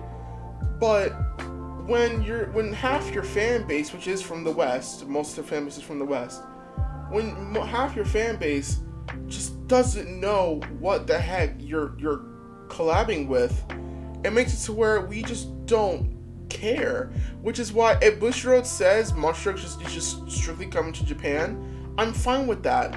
I'm not building any of these decks because I just don't give two fucks. Like, that's why, like, and the thing is that, right, if you, like, intertwined it, like, okay, we did Monster Strike this week, next week we're gonna do clan selection, or next week we're gonna do a little news about set 3, you know, we'd be cool with that. But feel like I'm counting right now for like the past 6 weeks, 5-6 weeks. We got nothing but Monster Strike, and it was just so boring. Like honestly, it turned into me looking at the scale. Okay, that's cool. Bye. Like I'm pretty sure I'm somewhere in this mass of cards. It's probably a really good ride line, and it's probably some really nice. I'm pretty sure if we start playing it, and I was like, oh, this is so cool. But I'm telling you right now, 99% of the player base for I'm sorry, not that. We'll dumb it down. 80% of the player base for the US just don't care. What they want to see is their Thing Saver, their Raging Form, their Tetra Boil, and their Prominence Core. You know, they want to see, because you guys decided, what you guys did was that you guys revealed all the art for clan selection, and then you basically said, hey yo, we gotta wait like 2 months before we reveal anything for clan selection. Like, you know how dumb it is? And then not even that, right? You then reveal Thing Saver first, which in my honestly shit card, but I'll get to that in a minute. You reveal Thing Saver first, and then you just don't reveal anything else. It's up till now, we're getting Daikaiser next week. And only God knows how long to wait until we get the next thing. So Bushiro, I honestly think if they had revealed the art for clan selection along with the last round of Monster Strike previews, it wouldn't have been as bad. But everyone's been sitting here waiting for Daikaiser and things like that. Not to mention they did show off Think Saver like in the middle of Monster Strike previews. yeah. Because like while the West I don't think actually has Monster Strike as a game, like I don't remember seeing it on like the Play Store or anything like that whenever I was looking for it. A lot of the cards in like the Monster Strike games seem to be based on different mythological figures. So, I mean, I think there is some crossover with people who don't even know about Monster Strike, like Sherlock Holmes is a card, Napoleon, Gabriel, like, you know, the Archangels. Yeah, Nostradamus, you know, like there's like Pandora, there's a lot of different things that do just cross over into generic mythological here. I think that's pretty much all of what Monster Strike seems to be, looking at this set and the trial decks. So, like, I do think there's a crossover there. I don't know, it just seems like there was a lot of not Vanguard happening. You know, maybe they could have done Token Rambo after set 1 before set 2, and then had Monster Strike come out after set 2 before set 3. Which I think is actually might be what they're doing. Or maybe if that is actually what they're doing, maybe separate a little bit further out. I don't know. It just looking at Monster Strike, some of these effects are pretty cool, like Benziton nullifying auto abilities, Nostradamus giving you regard tanking and a crit. Like that's cool and all. And then oh no Komachi and stuff like that. Like look at it, Nocturnal Heavens or Uriel. If for some row this turn, call them. Just a number of cards in your soul column to open regard shuffle for the rest of the soul into your drop. So you boost it, count how much card top one's back reverse. So like, I mean it's fine, but like, good God, it's just so boring. Like, ugh. And the thing is that like I honestly Bushiro, I hope we don't do this again. Like, when I first saw you guys were doing collab with Monster Strike, I was like, okay, that seems pretty interesting. All the interest has been zapped out of me. Good God. Looking at Uriel specifically, like, Uriel has a Vanguard Persona Ride skill, so, like, it's pretty clear this is an actual ride line itself. I didn't realize we were getting ride lines in the Monster Strike set. Yeah, I think there's like 5 ride lines in here. Yeah, so I'm assuming that these triple Rs are 1, 2, the ride 3, lines and then their 4. support. There's 4. And if you include the trial decks, that's 6. We got 6 ride lines, and most of them are not even interesting. God. I don't know. This was just, it gives me a headache looking at Monster Strike, and like, the way they did it, it was like no one from the West just gave to. I'm sure there's people from Japan having a field day, like, oh my god, my favorite card from the game, Gabriel, is made into Vanguard. This is gonna be so cool. Or like my favorite card in the game, Ben Zeiten, is gonna be in this card game. I can't wait to play it. Like, okay, good on you. But everyone in the West is like, yo, where's my nostalgia at? I mean, like, David, like, at least with the monster strikes, you know, they are based on mythological figures. There's some, like, commonality there, but, like, look at the new, like, gangster turtle dragon. Like, do you have any, like, connection to that there? Like, not really. So I think that the connection thing is pretty meh. I mean, wait, you mean the card in set 3? Yeah, like, I mean, okay, sure. other than the fact he looks like a mob boss, like, there's no connection fair, yeah, there. There's no connection. We're not in V with the nostalgia.exe being loaded into our veins every set. There's no connection between the gangster dragon and people playing Vanguard, but it doesn't have to be. It's Vanguard. The fact that it's a Vanguard card, boom, there's a connection right there. There's no connection between this and Monster Strike because we don't know what the fuck Monster Strike is. This whole set is just Monster Strike, and very few people in the West, if not any, know what the fuck Monster Strike is. So the difference between there being a gangster mob dragon and Monster Strike is that, okay, that card is actual Vanguard. You know, the fact that it's a Vanguard card gives it the connection. But this is just, alright, it's Monster Strike, there's already a name behind it, right? It's not Vanguard, it's just a Monster Strike set. This is what it is. You know, it's got the Vanguard coat of paint, but everything else about it is just Monster Strike. Like, I don't know. Like, I didn't enjoy this last few weeks of reveals. It wasn't something to look at. Now next week, right, when we get Daikaiser, that's gonna be fun to look at. But all of these cards, right, like for Monster Strike, I just did not care for. Did not at all.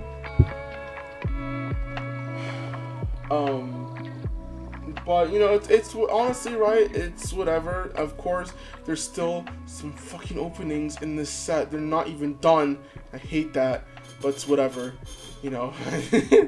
So, like, I might be wrong here. I don't normally get up and watch the, like, super early morning streams or whatever.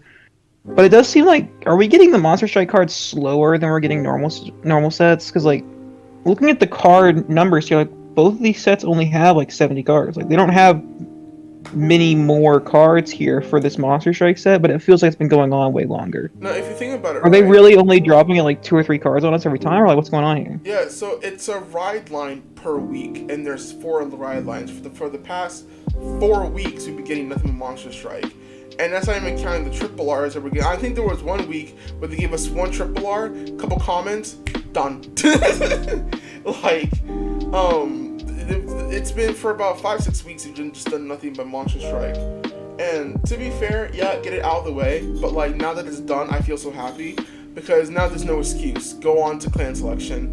It comes out in like 2 months. Get to it. You got 2 sets. Go. You know, like there's no excuse now. I mean, the only thing you have now is Lyrical Monistario, which so far has been very interesting. Thank heavens. But you can't like say, oh, we're gonna release more Monster Strike now. No, we're done. Collab sets are done. Finished. It's over. Move on. So I think, I mean, kind of bringing it back to what I was saying when we were looking at the trial deck, like Monster Strike would have been way interesting if there wasn't so many hoops for a lot of the effects. Like, because I'd look at like the previews on Twitter or whatever that someone like Different Fight or like the actual official Twitter would post, and every single time it's like, did you persona ride this turn? Are you boosting? You know, things like that. It's like, and that might just seem to kind of come off as, why do you want generic effects for everything? But it's like, compared to everything else in D series right now, Monster Strike and especially Token Rambo just feel weak. Which I think creates this atmosphere of, it's not going to be good, why should we care?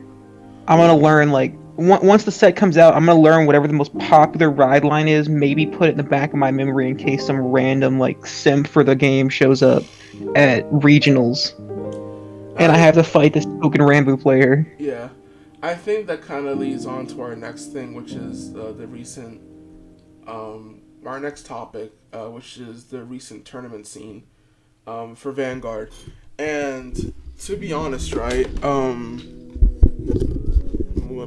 the mic up a little bit. The usual tournament scene for Vanguard. I guess we can go to WCC on YouTube 1 second and see what's going on. We could just pull up Deck Center if you want. I know the Deck Center has pretty good statistics.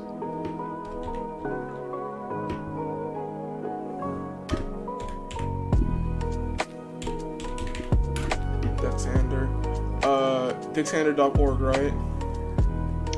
.blog. .blog, okay.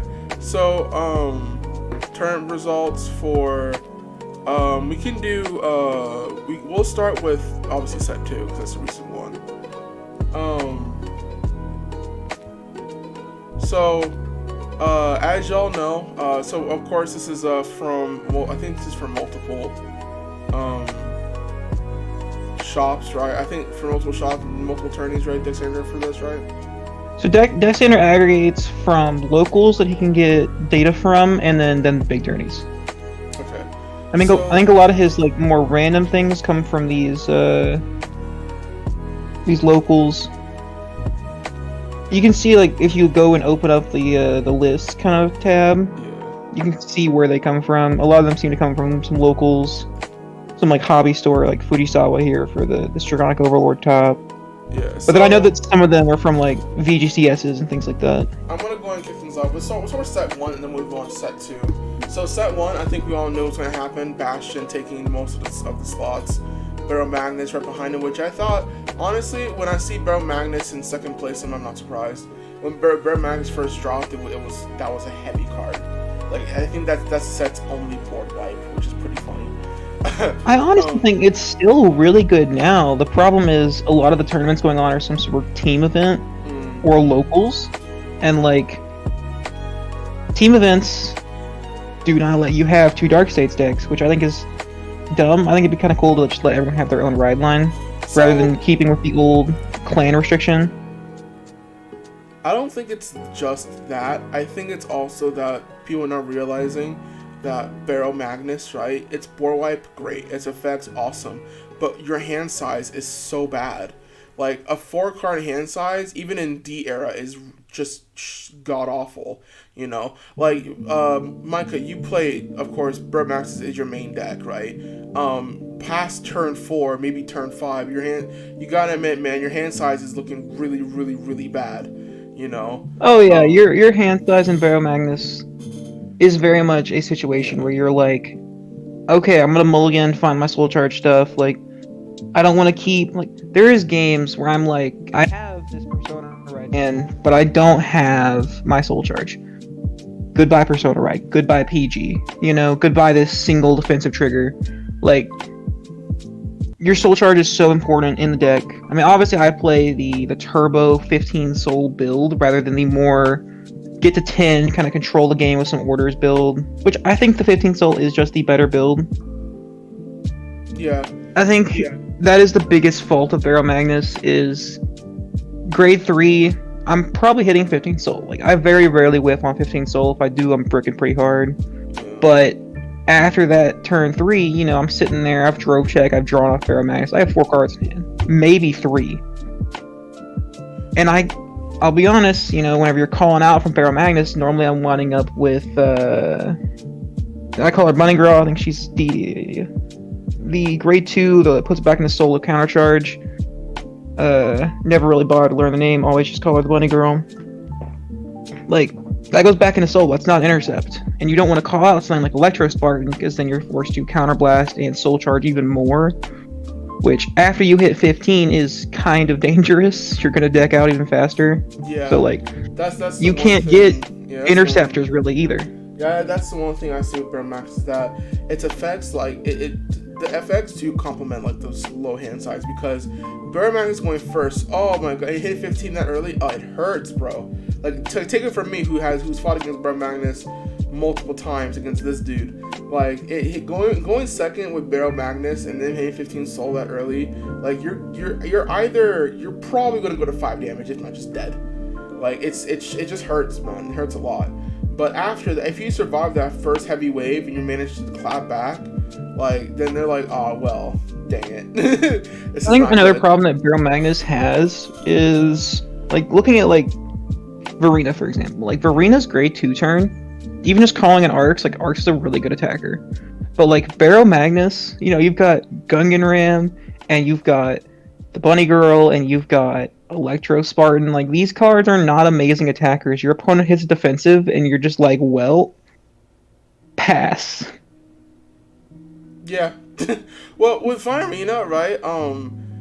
If you were talking like with this chart, it's just base set 1. But with Virina, because the grade 3 Nirvana is giving plus 20k to front row win pretty consistently if you persona riding in its own skill. You know, your rear guard, right? And also, right, pro tip, you don't need to overdress to get the power off. It just has to have overdress ability, lol. You know, so like if you call like your Virina to the rear guard and you call your Valiente and you're just okay, here's 30, here's 33, you know, you're hitting pretty decent numbers. But I think the reason why Varina is in 4th place in this chart is because it just dies to Bruce because Bruce just runs him over. It dies to Barrel Magnus because it just board wipes, and it dies to Bastion because it's Bastion. You know, so this chart kind of exemplifies like, okay, so we're at with the sets. So if we're gonna go back, right, to Festival Collection, I don't think there was much of a change, right? Okay, so I think Varina picked up a lot of popularity during the Festival Collection meta in Japan. I think Varina has become like one of the core decks in Japan, like other than Bastion. Because like a lot of people are playing Bastion just because they like it, like it's good. But Varina has a lot of die-hard fans in Japan. So I think it has picked up, and it's above Bruce and Barrel Magnus now, despite the fact that I think it was still probably worse.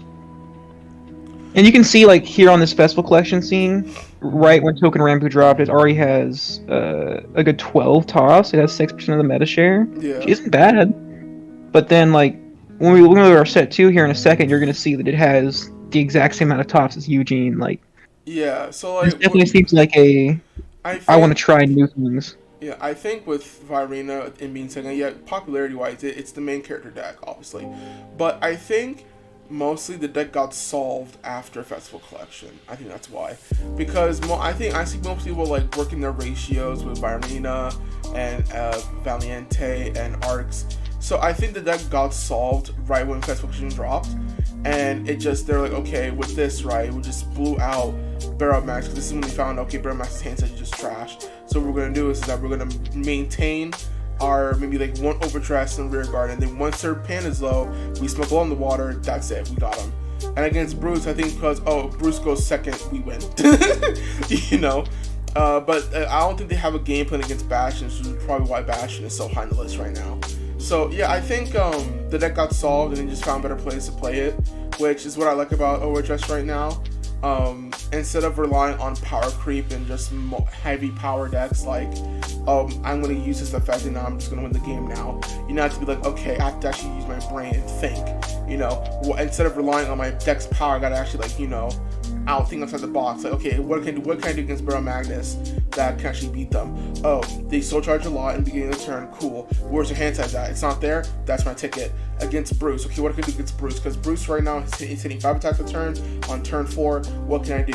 Oh, if they go second, they can't final rush. So now all I have to do is rush them down enough to where on their final rush turn, it won't mean much because they've already taking so much damage, and then take the game there. You know, so I think now it's turned into, okay, power creep is what's gonna make me win the game, to, all right, I have to think, use my brain. Now, of course, right?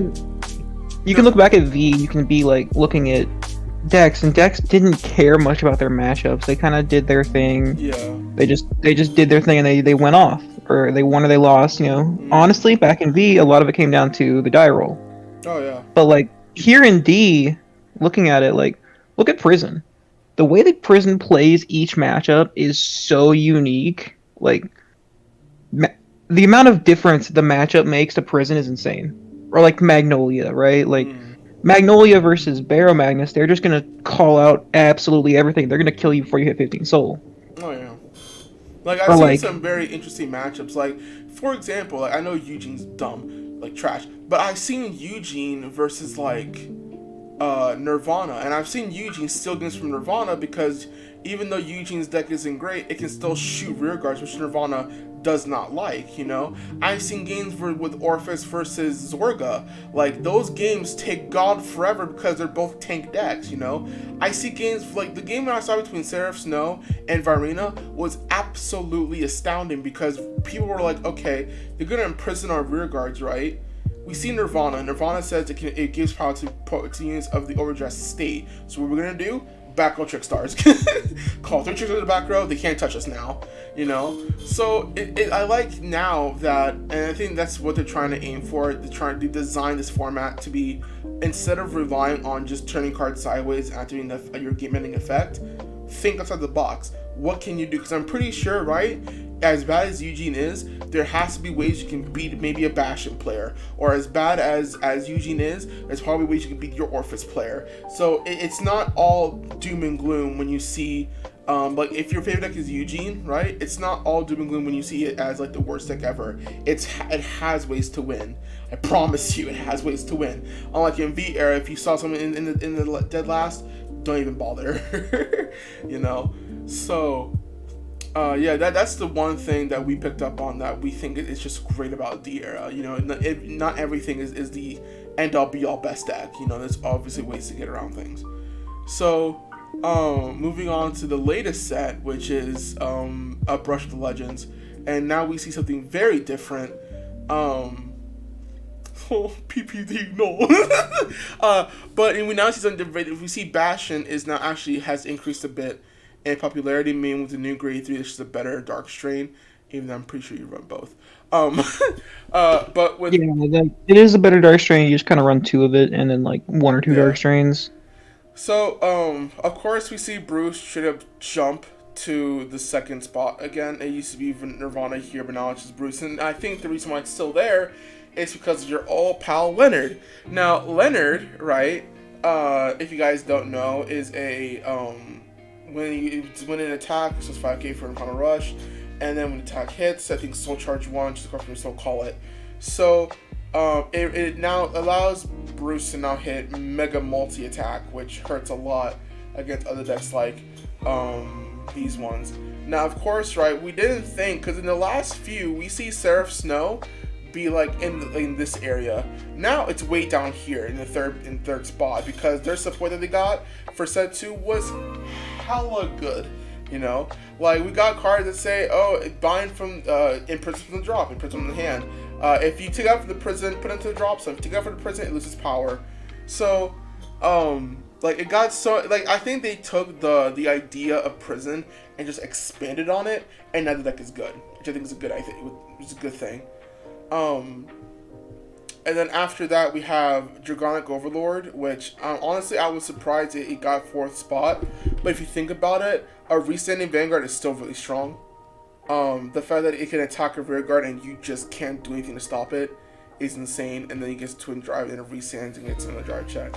And you're not losing too much because it's just discard 1.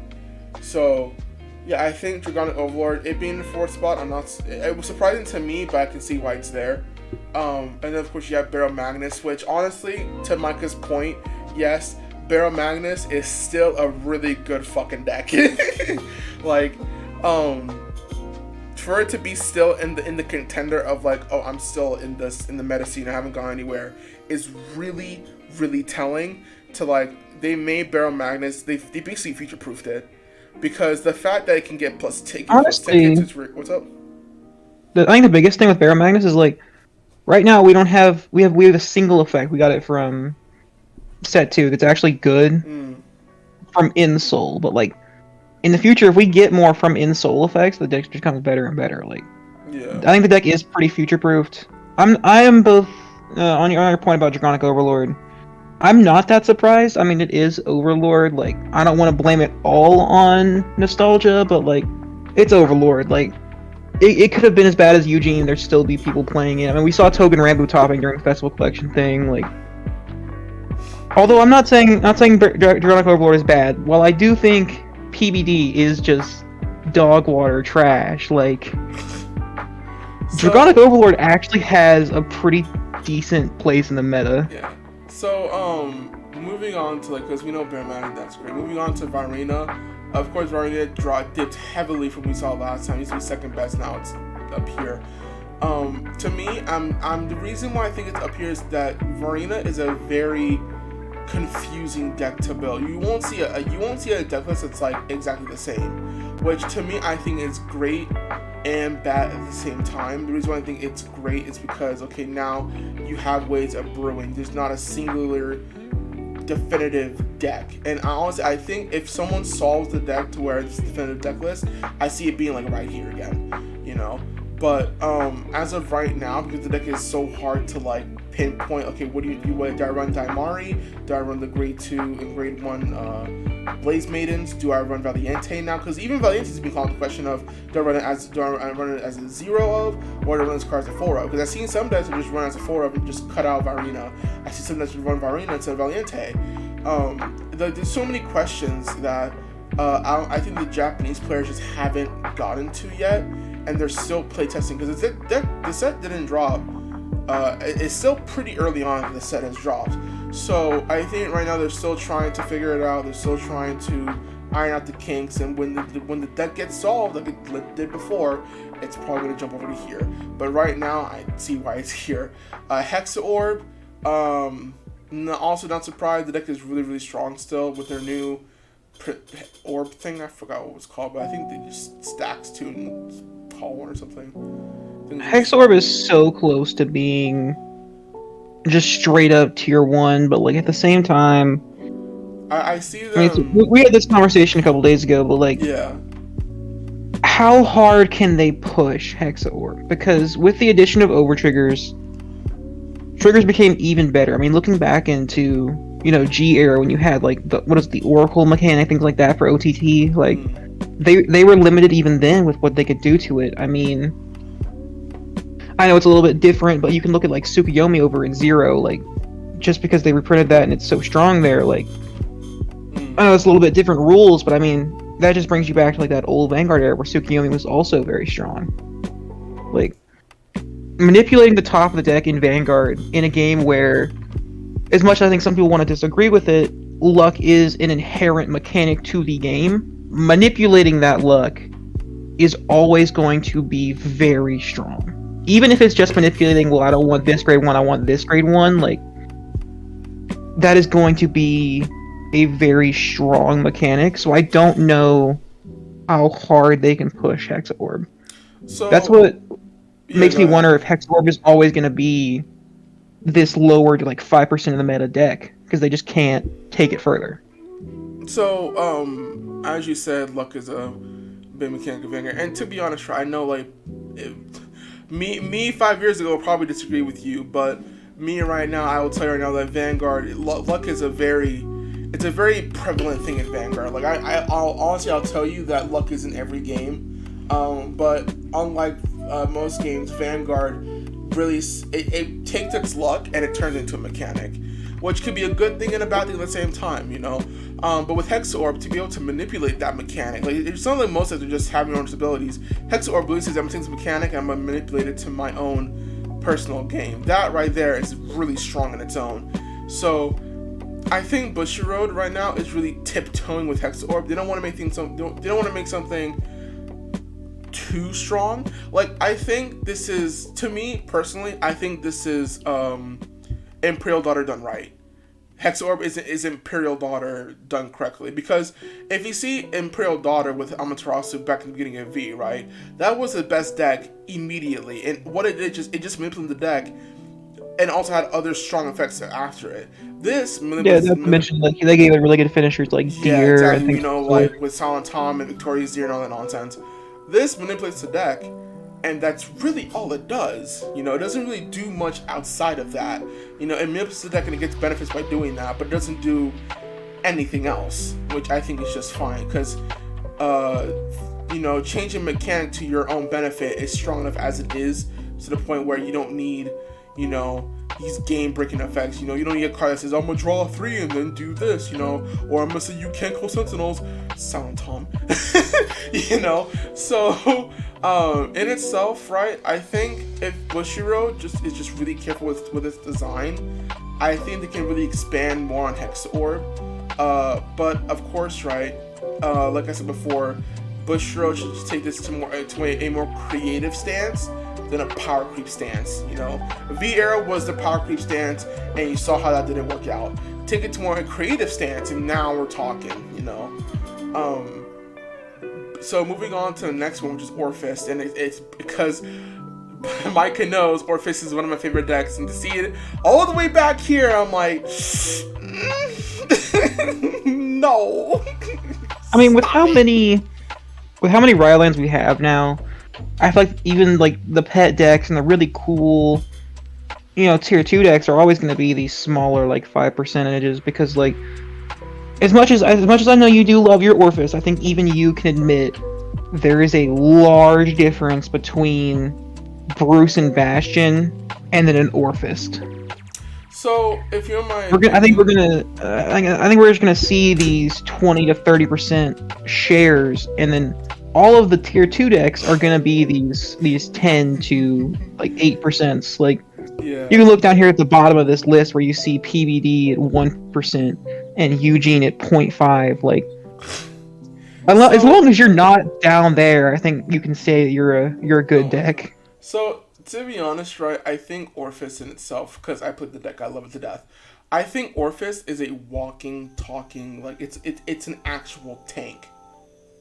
But that's all it is. It's a tank, you know? Like, it's gonna hit you for 30k, if you percent right, 40k, 50k on a good day. If you hit a front, oh, that hit makes it even worse, you know? Like, it'll hit you for these nice numbers, but it's not gonna multi-attack like Bruce. It's not gonna do mega columns like Bastion. It's not gonna take units away like Seraph Snow.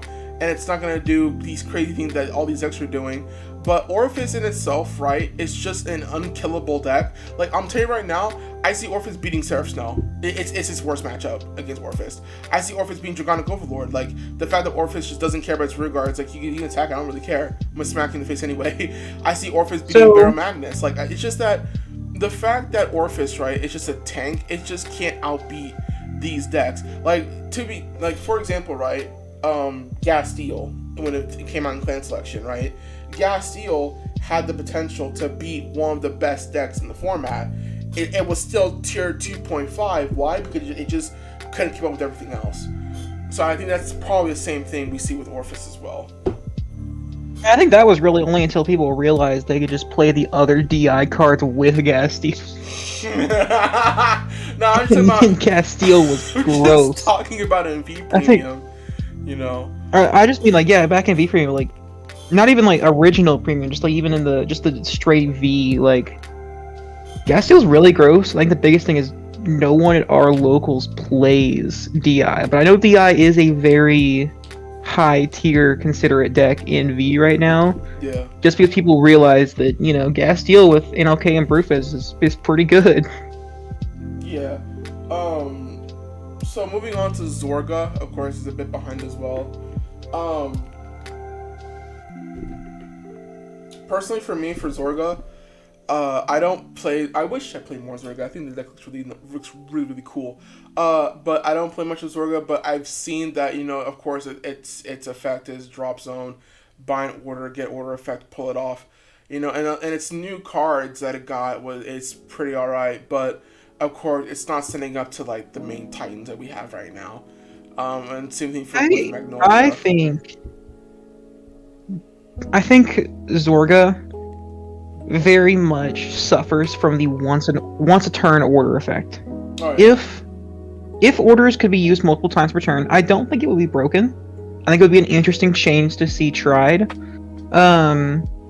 You know, it works, they take it back and they just errata or whatever back to the original rules of it. But like, Zorga is decent. Like, but the amount of resources it takes, and honestly, the horrendous deck building you have to do to make it work, especially with the once a turn order rule, like, that's what I think is holding Zorga back. Because, like, if you didn't have to make such honestly horrendous deck building choices, and the, like, because I don't know how many of these Zorga lists you've seen floating around, but the amount of random 2 ofs, 3 ofs, 4 ofs, you know, like, everything is so fractured. Yeah. So that's kind of like, that's actually a good point. It kind of feeds into what I was trying to say between power creep and creativity. But Shirode right now, I like where they're going right now with their decks. They're taking a more creative pull, but you can be too creative, and I think we see that with Zorga, right? And like decks like even Varina as well, because all these deck builds look so awkward. Like with Bastion, right? It's a set thing. I'll run grade 3s, turn card tie always done. With Bruce, is like, okay, run Leonard, run your Doper, run your Hellblast full dive, you're good to go. Like, all these decks should have a good set. Well, even Dragonic Overlord just built itself, you know? But these decks, right, and this is why I'm saying, like, these decks are not doing so well. None of these decks are bad. From, so sad. From Magnolia to Barrow Magnus. None of these decks are, actually, sorry, from Magnolia to Varina, all these decks are really strong. It's just that there's so many different deck builds, they're not solved yet. Bastion is solved, Bruce is solved, Seraph Snow is solved, Overlord is solved, Brahmanis is solved. None of these decks are solved yet. Once it gets solved, you're good to go. And what I mean by solved, right, is that people, I see people asking, what does solved mean? Solved is a deck list that is the definitive best it can possibly be. It can't get better than this. That's what a solved deck is. So as you saw, like in the last set with Varina, that was a solved Varina deck, and you saw it shoot up to second place. But right now with the new card of Elgar, right, the ratios are so different that it's not a definitive deck list, and that's what most people like, and some people just don't like, because you don't know what deck is the better one. It goes either way. So all these decks, even Orpheus, right? Like it's not a definitive deck list for it either. Like you could be running, I don't know, 3 Thumbrino or 2 Thumbrino or whatever. Even the order cards are in high contention for what you cut out or keep. But what I'm trying to say is that with these decks, right, is that it shouldn't be these decks are bad and these decks are good. It should be these decks are solved, these decks aren't. You know? Like, none of these, even PPD, I'll get to PPD in a minute, that's a whole different topic in itself, but even all these decks, right, if you stop around like Varina, these decks aren't solved yet. These decks are. That's why they're doing so well. So, I think that Orpheus is probably pretty solved, and same with Hexor. The problem is just there isn't much there to use otherwise, but like, especially on like Zorga, right? Like Zorga is a deck that has probably hundreds, honestly, despite the fact there's such a limited card pool of different builds. And like you'll see some people who are like at their locals have to play more Ghost Chases or more of the like Monster Reborn effect to get around people playing Barrow Magnus and Overlord and Eugene at their meta. Whereas some other places that are extremely heavy to Bastion might actually be able to cut down those effects to like 2 ofs despite them being so strong, and play more of their aggressive orders. Like, I think Zorga is one of those interesting lists, especially where it's like you can build it a lot of different ways for what matchup you yourself were scared of facing. Yeah. You got a good point there. Like a lot of these decks, like Orpheus and Hexaorb, I think Orpheus is like 80% solved, Hexaorb is like 70, but Varina, I put like 50, 40, 50% solved. Like that deck, there's so many different builds, it's insane. You know? Varina is pretty far from solved. Yeah, I think Magnolia is pretty solved. Like, I think everyone has kind of come to the conclusion of, yeah, you should probably be playing the Zorga ride line. Like, yeah, you should probably be playing these Monster Reborns and the new grade 0 order. Like, it does just help you get your Persona right, which is what Magnolia really needs. I honestly wonder if Magnolia, instead of getting Coochie in the Festival Collection, if they had gotten a Tintrastet effect, would Magnolia be way better? Because I think that's the biggest problem with Magnolia, is you really want that Persona ride to get off all 6 attacks. Yeah. I think but it's hard to find it. Yeah, if you pull off that Tintrastet effect, if they ever get Tintrastet, I think that'd be pretty cool. And to be honest, right, I like this because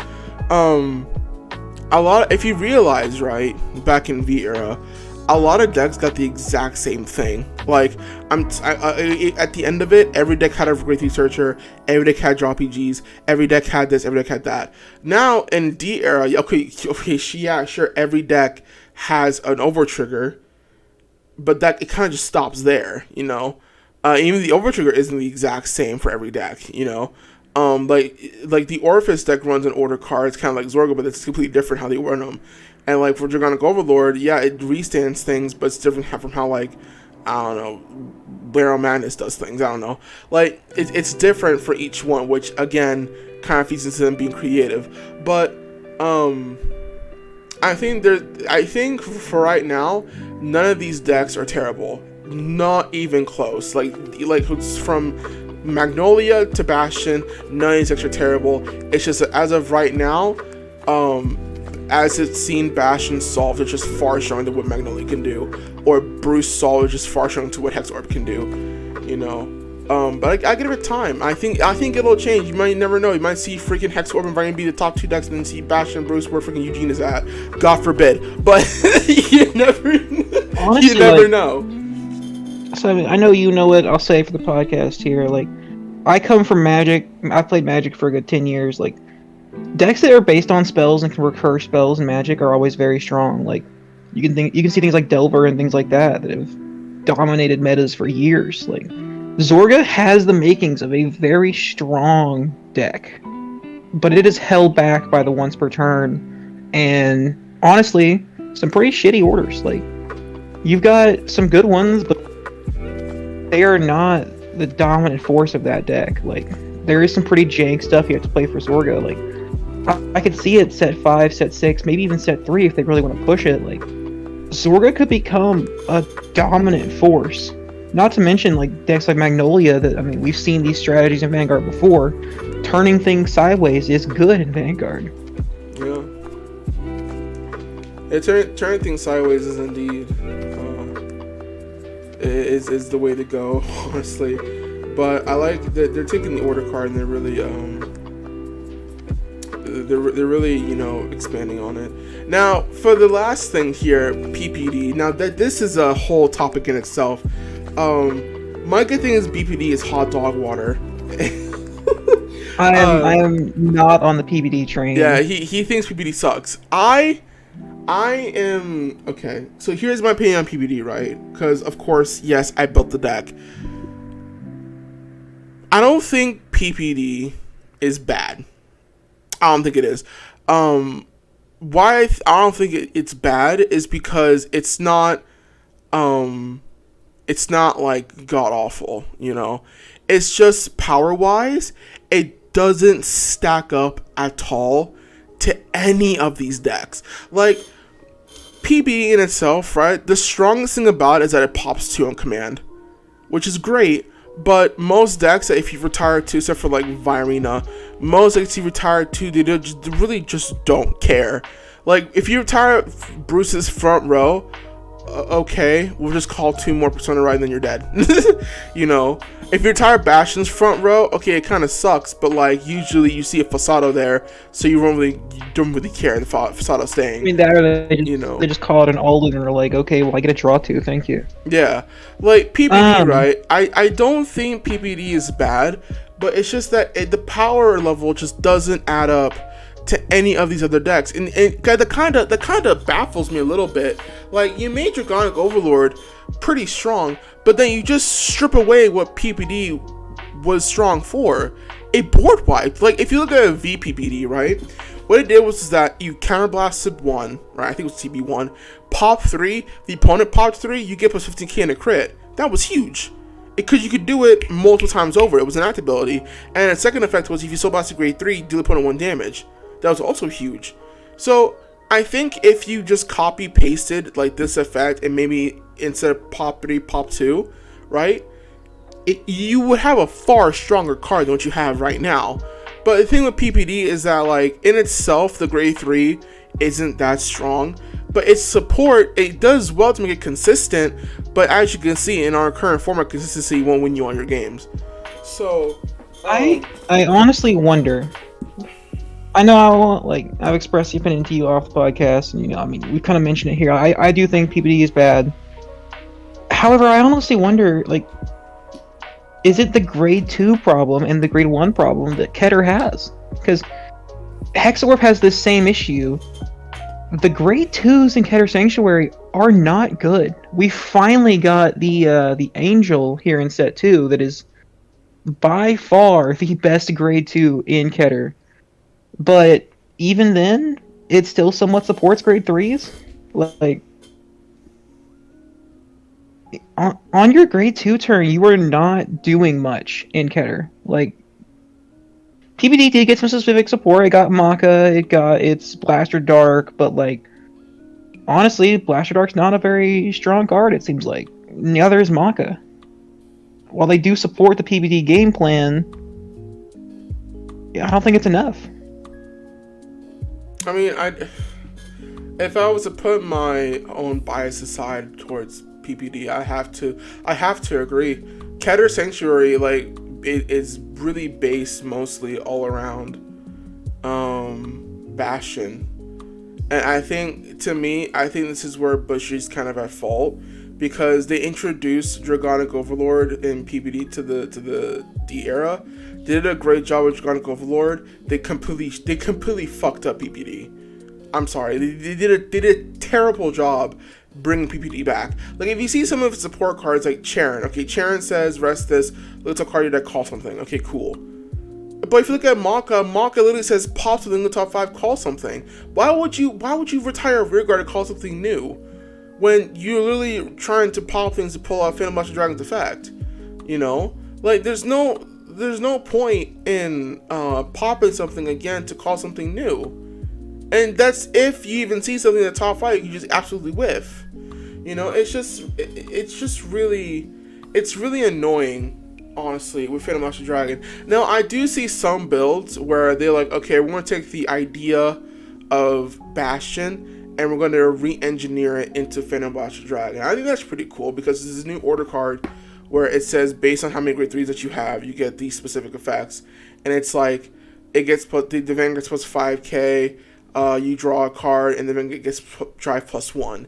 You know, that order card is really good. But then if you look at what Blaster Dark and Blaster Javelin do, like, look at the top card that I can call it, I think, as rest. If you see that order card on the top card, that whole extra card that you could have gotten goes to waste. So I don't know. Phantom Blaster Dragon, if you're looking for a fun deck, because I've heard the deck is really fun. If you're looking for a fun deck to play, by all means go for it. But I put it in the same in the same category as Eugene. You know, the deck is fun. It can steal wins, but it's not enough to where, like, I can say, hey, yo, I'm with his deck attorney. You know, like, I love the deck. It's got nostalgia. I think it's really fun to play with. But taking it to tourney, you're gonna go. I'll see you in table 500. Like, I'm sorry, the deck is as much as it pains me to say it, the deck is just not good. It's not good at all. So, honestly, like, if Blaster Dark did have to retire something of your own, you know, to get its effect, that, or if you had another effect similar to the second skill of Phantom Blaster, where it gets an additional 5k, or for Blaster Dark, sorry, like, because, like, Blaster Dark's not a bad grade 2, but then you're gonna use Blaster Dark, right? You're gonna use your Phantom Blaster, that's already you get rid of 3. You're gonna use your Blaster Dark, that's get rid of another 1 after calling it out. That's 4 right there. That's your whole board. Like, if Phantom Blaster either retired 2 or Blaster Dark didn't have to retire an extra 1, and it was just like Counterblast 1, Soul Blast 1, or just even just Counterblast 1 to give it this extra drive and retire opponent's rearguard. Like, while I think just Counterblast 1 is pretty strong, I feel like there's ways to balance this better rather than having to sacrifice your entire board for these effects.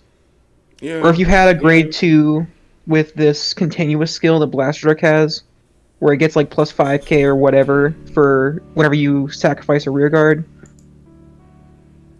Like, there's a lot of ways to make PBD better. The problem is, you know, we're already seeing the set here, and it's not going to be amazing. Like, you have to retire too much for PBD. Yeah, popping 3 rear guards and then popping opponents 2 rear guards and it getting just plus 10k in a crit, that's it's okay, I guess. Now of course, well, so, right? Like, the PBD calls out the Phantom Blaster, right? Yeah, no, PBD calls out any blast when rolled upon.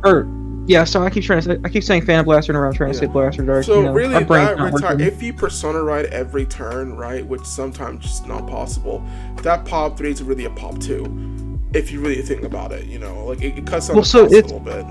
No, I mean, like, it's actually like a pop 5 pretty much, right? Because you're gonna use Phantom Blaster effect. Like, after you ride it, you call it the Blaster Dark. Blaster Dark has an auto ability that also forces you to Counterblast 1 and retire a rearguard when placed on rearguard circle. No, so if you look at if you look at Blaster Dark, right? If I can fucking find it, hold on. If you look at Blaster Dark, it says when this unit is let me move down. When this unit is placed on vanguard or rearguard, Counterblast 1 and the rearguard. So choose one opponent's rearguards, retire it. So if it's placed on rearguard, right? That cost Counterblast 1 is not mandatory. You don't have to do it if you don't have the skill. You know, it's not a mandatory effect. So you can just straight up call Blaster Dark, just not activate the skill. Okay, that is my bad there. No, but I mean, it's fine. Like it's still, even looking at this Blaster Dark, like Blaster Dark without that effect is what 15k attack. Like, that's 3. But if you want the full effect off of this Blaster Dark, you need to retire 4 cards during your PBD turn. Like, sure, I'm gonna sacrifice my entire board to have a total of 3 drive checks and my 23 2 crit and my 15k 1 crit with a drive. Like, that's not bad. I mean, but the thing is that PBD doesn't draw cards. Like, without an Alden. The thing with Blaster Dark, right, is its drive check only procs on Vanguard. It doesn't have drive on rear. Oh God! Exactly. Like, wow. It's saying this is even worse than I'm sitting here labbing out. Like, you know, maybe the deck's not as bad as I'm thinking it is. You know, no, that garbage. Even these things that I think might save it just don't. Oh. No, like, if it's on rear guard, this thing gets drive plus 1, right? It doesn't have drive check to begin with, so that plus 1 just fizzles. Gosh, that is. Yeah. Man, that is a level of rough that I didn't even realize. Cause, oh. How you think I feel?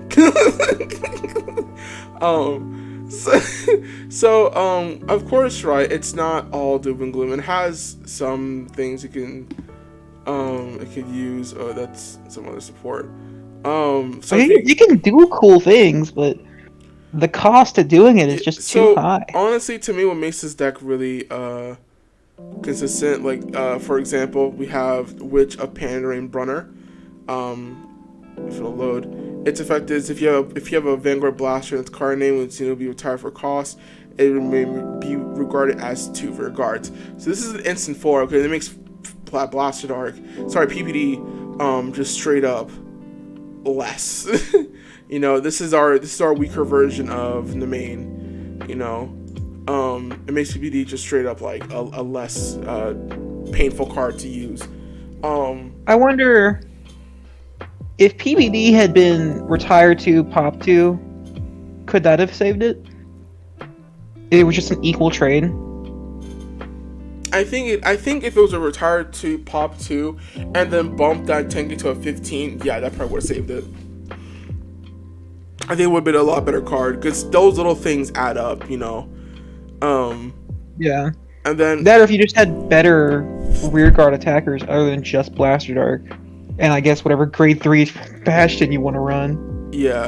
And then you have this grade 2 that was introduced to me, I didn't even know about, but it's unknowingly Phantom Blaster support, Knight of Heavy Collapse, Capaldo. Its effect is when he's placed on rearguard from hand, counterblast 1, rested on the rearguard, reveal the top card of your deck, put it into your hand if it's an order card, or a grade 3, call to rearguard if it isn't. So this card, to me, is what Maka should have been, but not.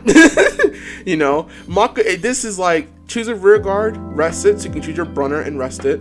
Then you look at the top card of the deck, call something instantly. If it's grade 3 order, you add it to the hand. If it's just call trigger, if it doesn't, it's perfect. You know? Like, it's literally, now, of course, right? Yes, if you top up the over trigger, it does call, but now you're just starting to nitpick. You know? It's literally a +1 on board for a rest, and I think that's really good. Rest, you basically are going to rest what you're going to retire, and then you call something new, or just +1 to your hand, which is great. And then if you keep going with Keter, of course you have your Black Sage Charon, which is, for what it says, if you'll click on it for me, it says if you place on rear guard, if you have a unit with Blaster in its card name, Vanguard Blaster's card, which you most likely will, rest this unit, look at the top card of your deck, may call to regard for its new card, and at the end of the turn, retire that called unit. So, of course, the best thing ever is you rest Charon, top deck the Brunner, call the Brunner, and then you call Capaldo, rest the Brunner, and then look at the top card of your deck and either add it to your hand or call it. And I think the best combo ever is you call Charon, rest, top deck Brunner, call, then you call your Capaldo, rest Brunner, top deck Fasado, call, use Phantom Blaster Dragon skill, money. You know, that's like the bee's knees of a combo. But of course, right, that's if, you know, you top deck it. You could just top the triggers and be like, alright, fair. I'll keep my triggers, thank you. You know. But yeah, if we can, like, the deck has things, like I said, that make it consistent, but good god, it's not enough. You have Knight of Heavenly Thundering Leedy, Soul Blast 2, to the turn, this power increases the trigger effect, okay, so just, this is for Hex Orb. Yeah, like, a lot of the support that Keter has for grade 2s is the Hex Orb stuff that specifically cares about triggers. Like, no, I've seen people take some of the Hex Orb cards and just slap it into Phantom Blaster, because if you think about it, right, a lot of Hex Orb cards are pretty generic. You know, you can put in a Phantom Blaster, and I don't think people really bat an eye and say, oh, you join a Hex Orb card in there. Like, if we scroll up, I think the triple R for Hex Orb, or the double R, which one is this? I think it was a Die Glass for Keter. Yeah, Die Glass Sorceress. Its effect was placed on rear guard if you have Hex Orb. Yeah, so you can't really use this. But if you guys want to know, this was the card that people were like, yo, this card's pretty dumb. Because it says, counterblast 1, card off your hand, look at the top 2 cards of your deck, put 2 unit cards, choose up to 2 unit cards, and let them call to the rear guard, put the rest on top of any order. So basically this card says, fix your drive check. You know. Yeah, so that in itself is a great card. But yeah,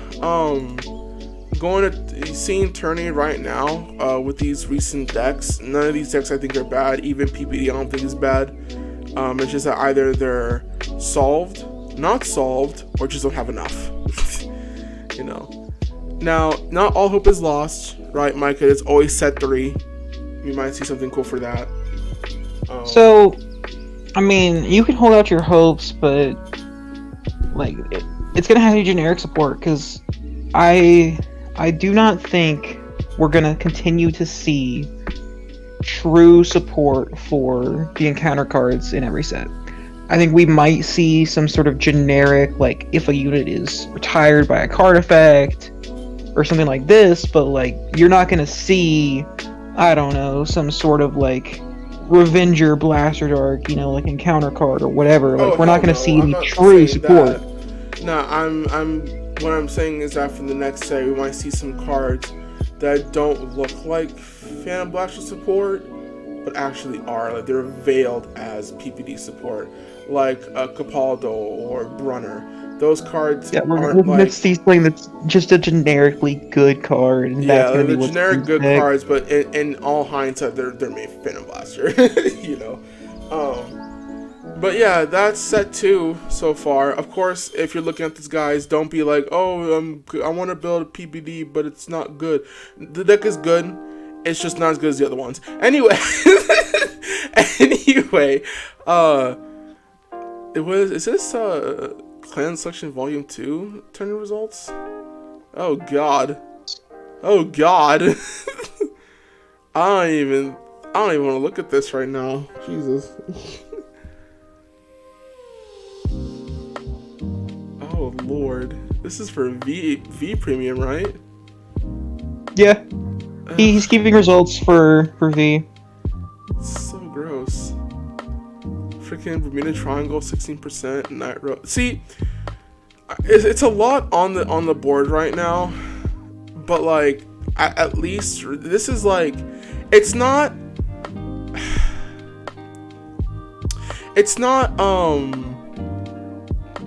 great, but at least there's diversity. That's what I like to see. There's diversity. It's a Bermuda Triangle taking up like 50% of the circle that we usually saw. There's some diversity in here, you know. You see different things happening. So this is all right, you know. It's not completely it's like, whoa, my mic fell. looking at this here, you can see like how gray that last little bit of it is, and that's because it has other results where there's that's where freaking Perfect Razor is. No, but like they have these others, and it's like all of these other decks have one top each. There's 27 different decks that have top at least once. Like, that's amazing different diversity we have right now. Like, sure, you do have these top decks here at the top, but like, I honestly think that V Premium is in a good place. Yeah, it's in a decent place. And I fought against Grand Blue, Gavriel, and Bermuda Triangle. I think we all have, but like I can't really differentiate them between each other. Like, I think they all have, like, Skull Dragon 4 times is broken. Hand Meal is absolutely fucking insane. Fucking Bermuda Triangle Prism drawing 15,000 cards is nuts. But at least it's not taking up everything here. This deck's top different areas, which I think is pretty good. Now, I'm pretty sure if I click here, I will see something very different. I'm not... Yep. Moving on. Anyway. Not even gonna look at that. So, yeah. Dang. So, I think we reached the last part of the podcast. I think we've been... How long have we been going live for? Let me see. 3 hours? Fuck. This has actually been... Let me see. It's been 2 or 3. We started around 7, right? Ugh, God, we've been live for about 2.5 hours, yeah. So I think we've reached the final part of the podcast where I think we just we talked about Lyrical Monistario, which I think is a pretty interesting set to keep it up. We've talked about how we both thought that Monster Strike was just outright fucking boring, you know, and we just seen tournament results so far. Again, when you guys see this right, take it with not with a grain of salt, but take it with the notion that unlike V era, not every single deck is trash. Like, if you go to tourney and you're playing Phantom Blaster Dragon, more power to you, man.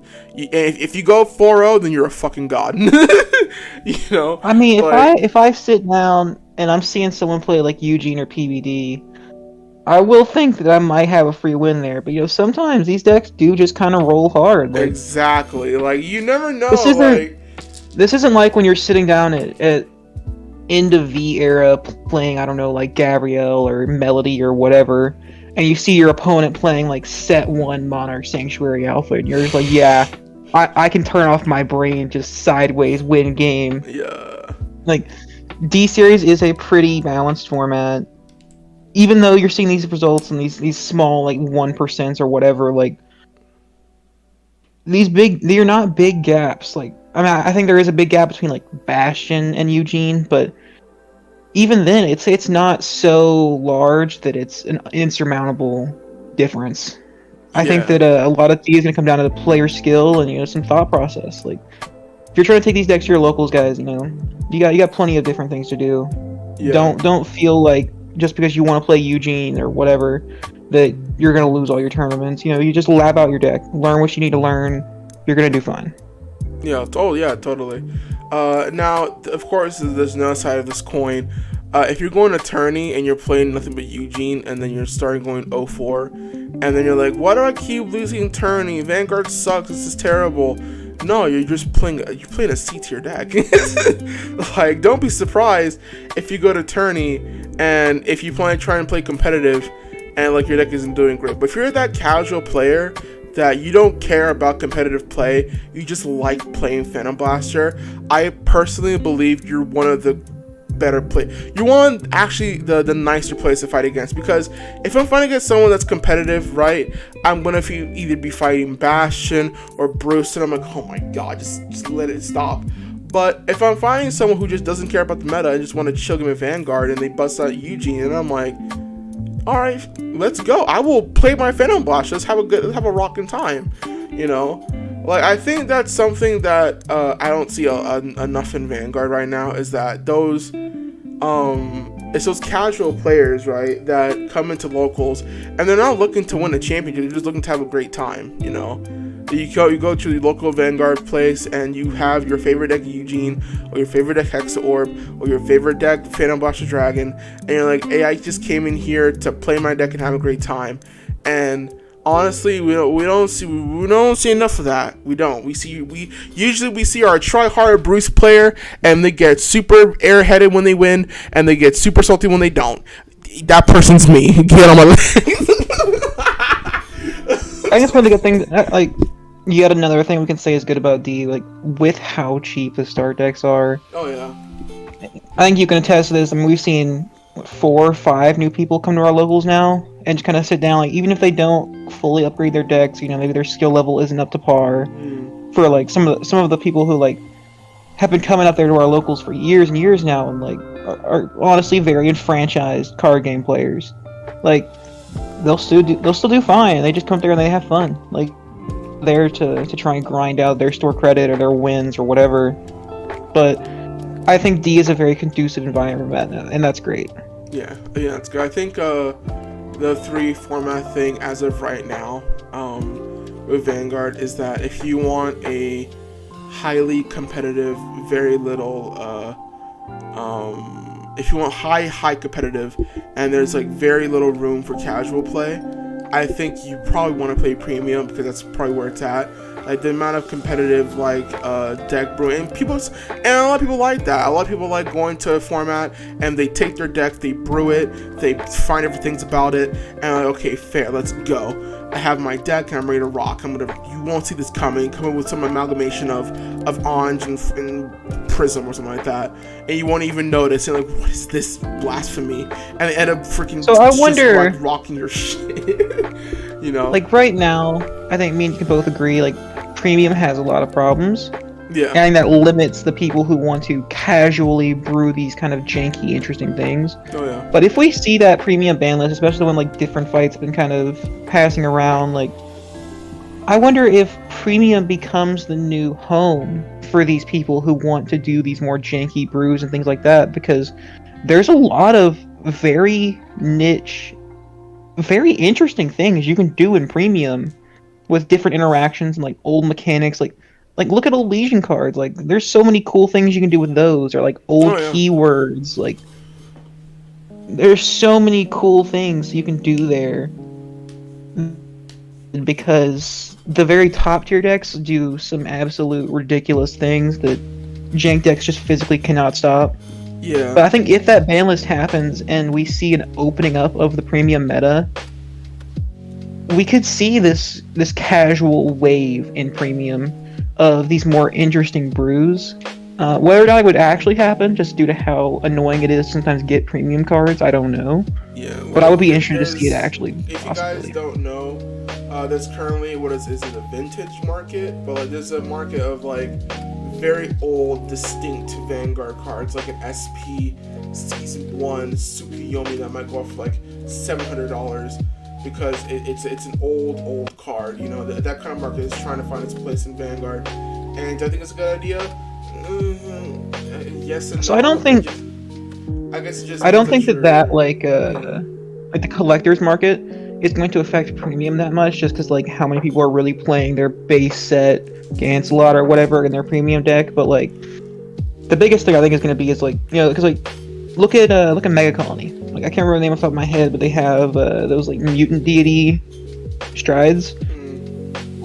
Like I know back when me and you used to play premium, like during the Melody era, I believe of V, like we both saw that like they were impossible to find. Like you cannot find those strides.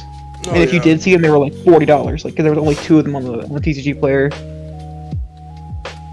Yeah. I think that luckily, I mean, like, you know, seeing some of the things that the new team under Mori P is doing, like this revival collection, like maybe that kind of problem goes away, and we can see a resurgence of premium just outside the U.S. where it is extremely dominantly popular.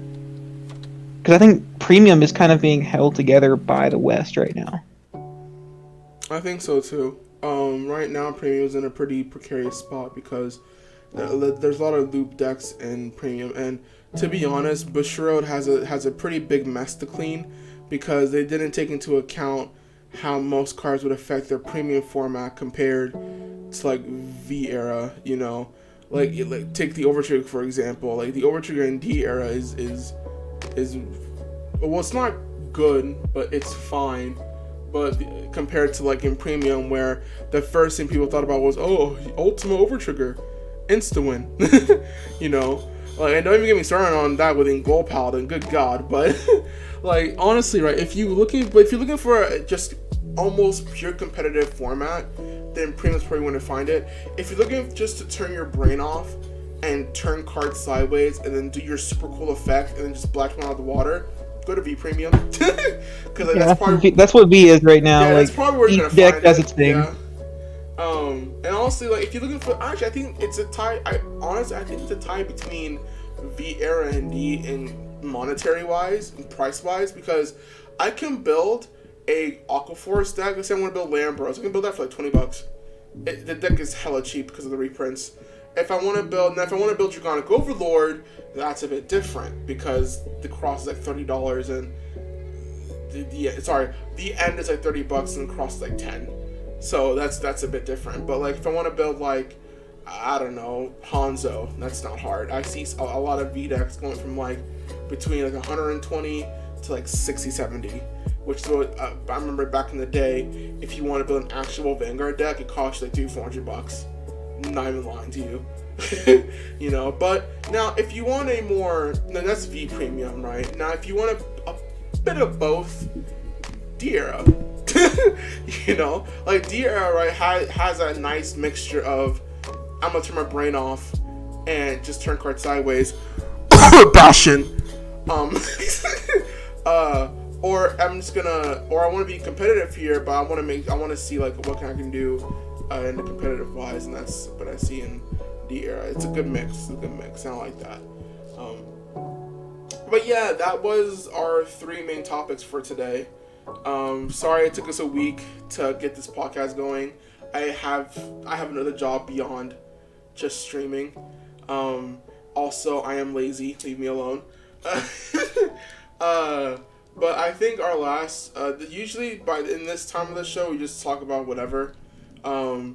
So Micah, have you seen that Pokemon Unite dropped today? Ever seen what? Pokemon Unite. So I saw it released. I have not downloaded it yet. You know, I kind of messaged you whenever you messaged me to get on the podcast, and I've been asleep all day. We went to bed at 9 in the morning. Been awake since noon yesterday. I have not seen Unite yet. I remember seeing trailers for it. I'm pretty hyped. I think a Pokemon MOBA could be pretty cool. Like, I wonder, because like they made the League of Legends MOBA for mobile, and it is very easy to just pub stomp in that game if you're even slightly good at MOBAs. So I'm wondering if I'm gonna download this Pokemon Unite and go like 30-0 because other people don't understand how MOBAs work. So I downloaded the game. I played the tutorial and I played a little bit online. Now the one thing I like about this that kind of took me aback because I looked up online because I didn't want to download this game and then just not play it because I don't have Nintendo Online, unfortunately. So I looked up online. Does Pokemon Unite require Nintendo Online? It doesn't. So that to me is like, all right, well, you now have my attention. Because now I don't have to. Now your whole game is behind a paywall, and all I gotta do is maybe if I'm that interested, I might sink me like $5 or $10 to get like one of the characters. But if you play the game right, they're now doing a current campaign where if you log in every single day, you'll get like Venusaur, or sorry, a cool looking version of Venusaur. This is a cool skin for it. You'll get Greninja and you'll get Cinderace. So that right there, I'm like, now you have my full attention. You know, because I played a little bit of Unite and it's really fun. I think it's really fun. It's a lot different than straight up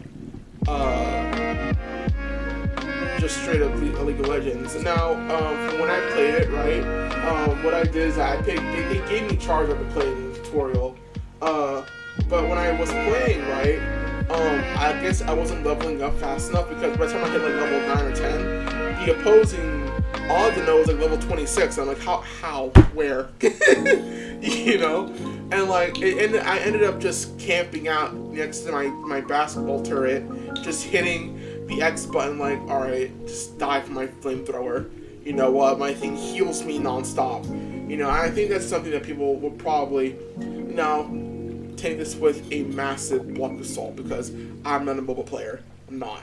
Chill out. But my theory. Game theory. My theory is that people might stay at their turret, and if you come near them, they'll just be like, yeah, I'm just gonna keep blasting you, and they might just run away. But I see like, cause I'm not. Oh, that is a very good indication this man does not play MOBAs. No, I don't play MOBAs. Like honestly, one of my favorite YouTubers is Magikarp Use Fly, but like. I listen to what he says, and I hear like, oh, half his movement speed or double his AP, and then use AD to do this. I'm like, I know AP means attack power and AD means attack damage.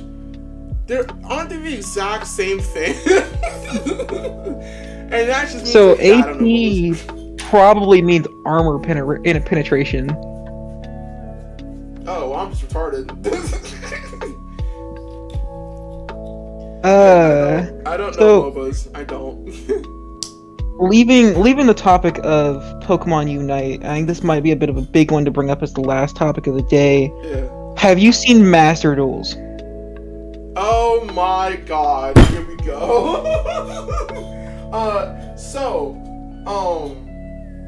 We can react to the Master Duel trailer if you like.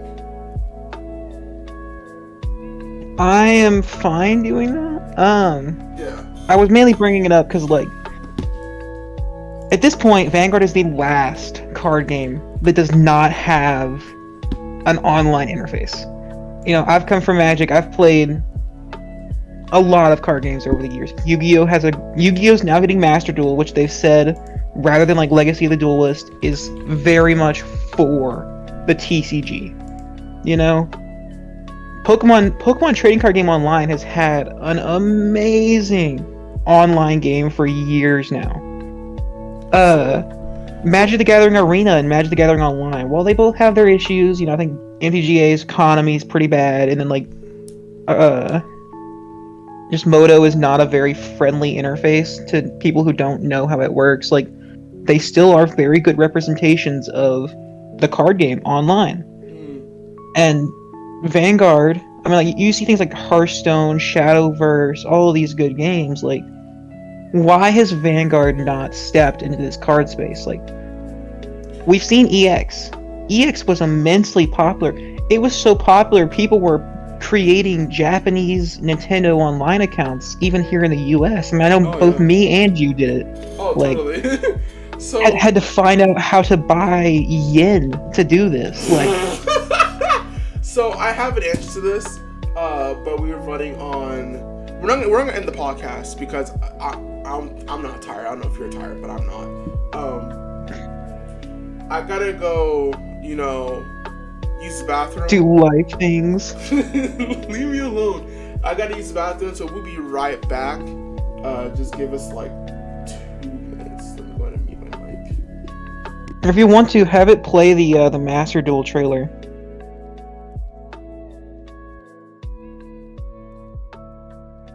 Sorry, I'm muted. I was gonna say like that's like copyright. I can't play the whole thing and like us not saying anything, and like you don't have control of my mouse, so you can't pause it or whatever. So we'll be right back. Go ahead and mute yourself real quick, Micah, so they're not hearing background whatever. I'm gonna do the exact same and give us like 2 seconds. We'll be right back.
All right, ladies and gentlemen, we are back. Had to go use the bathroom because we've been streaming for so freaking long.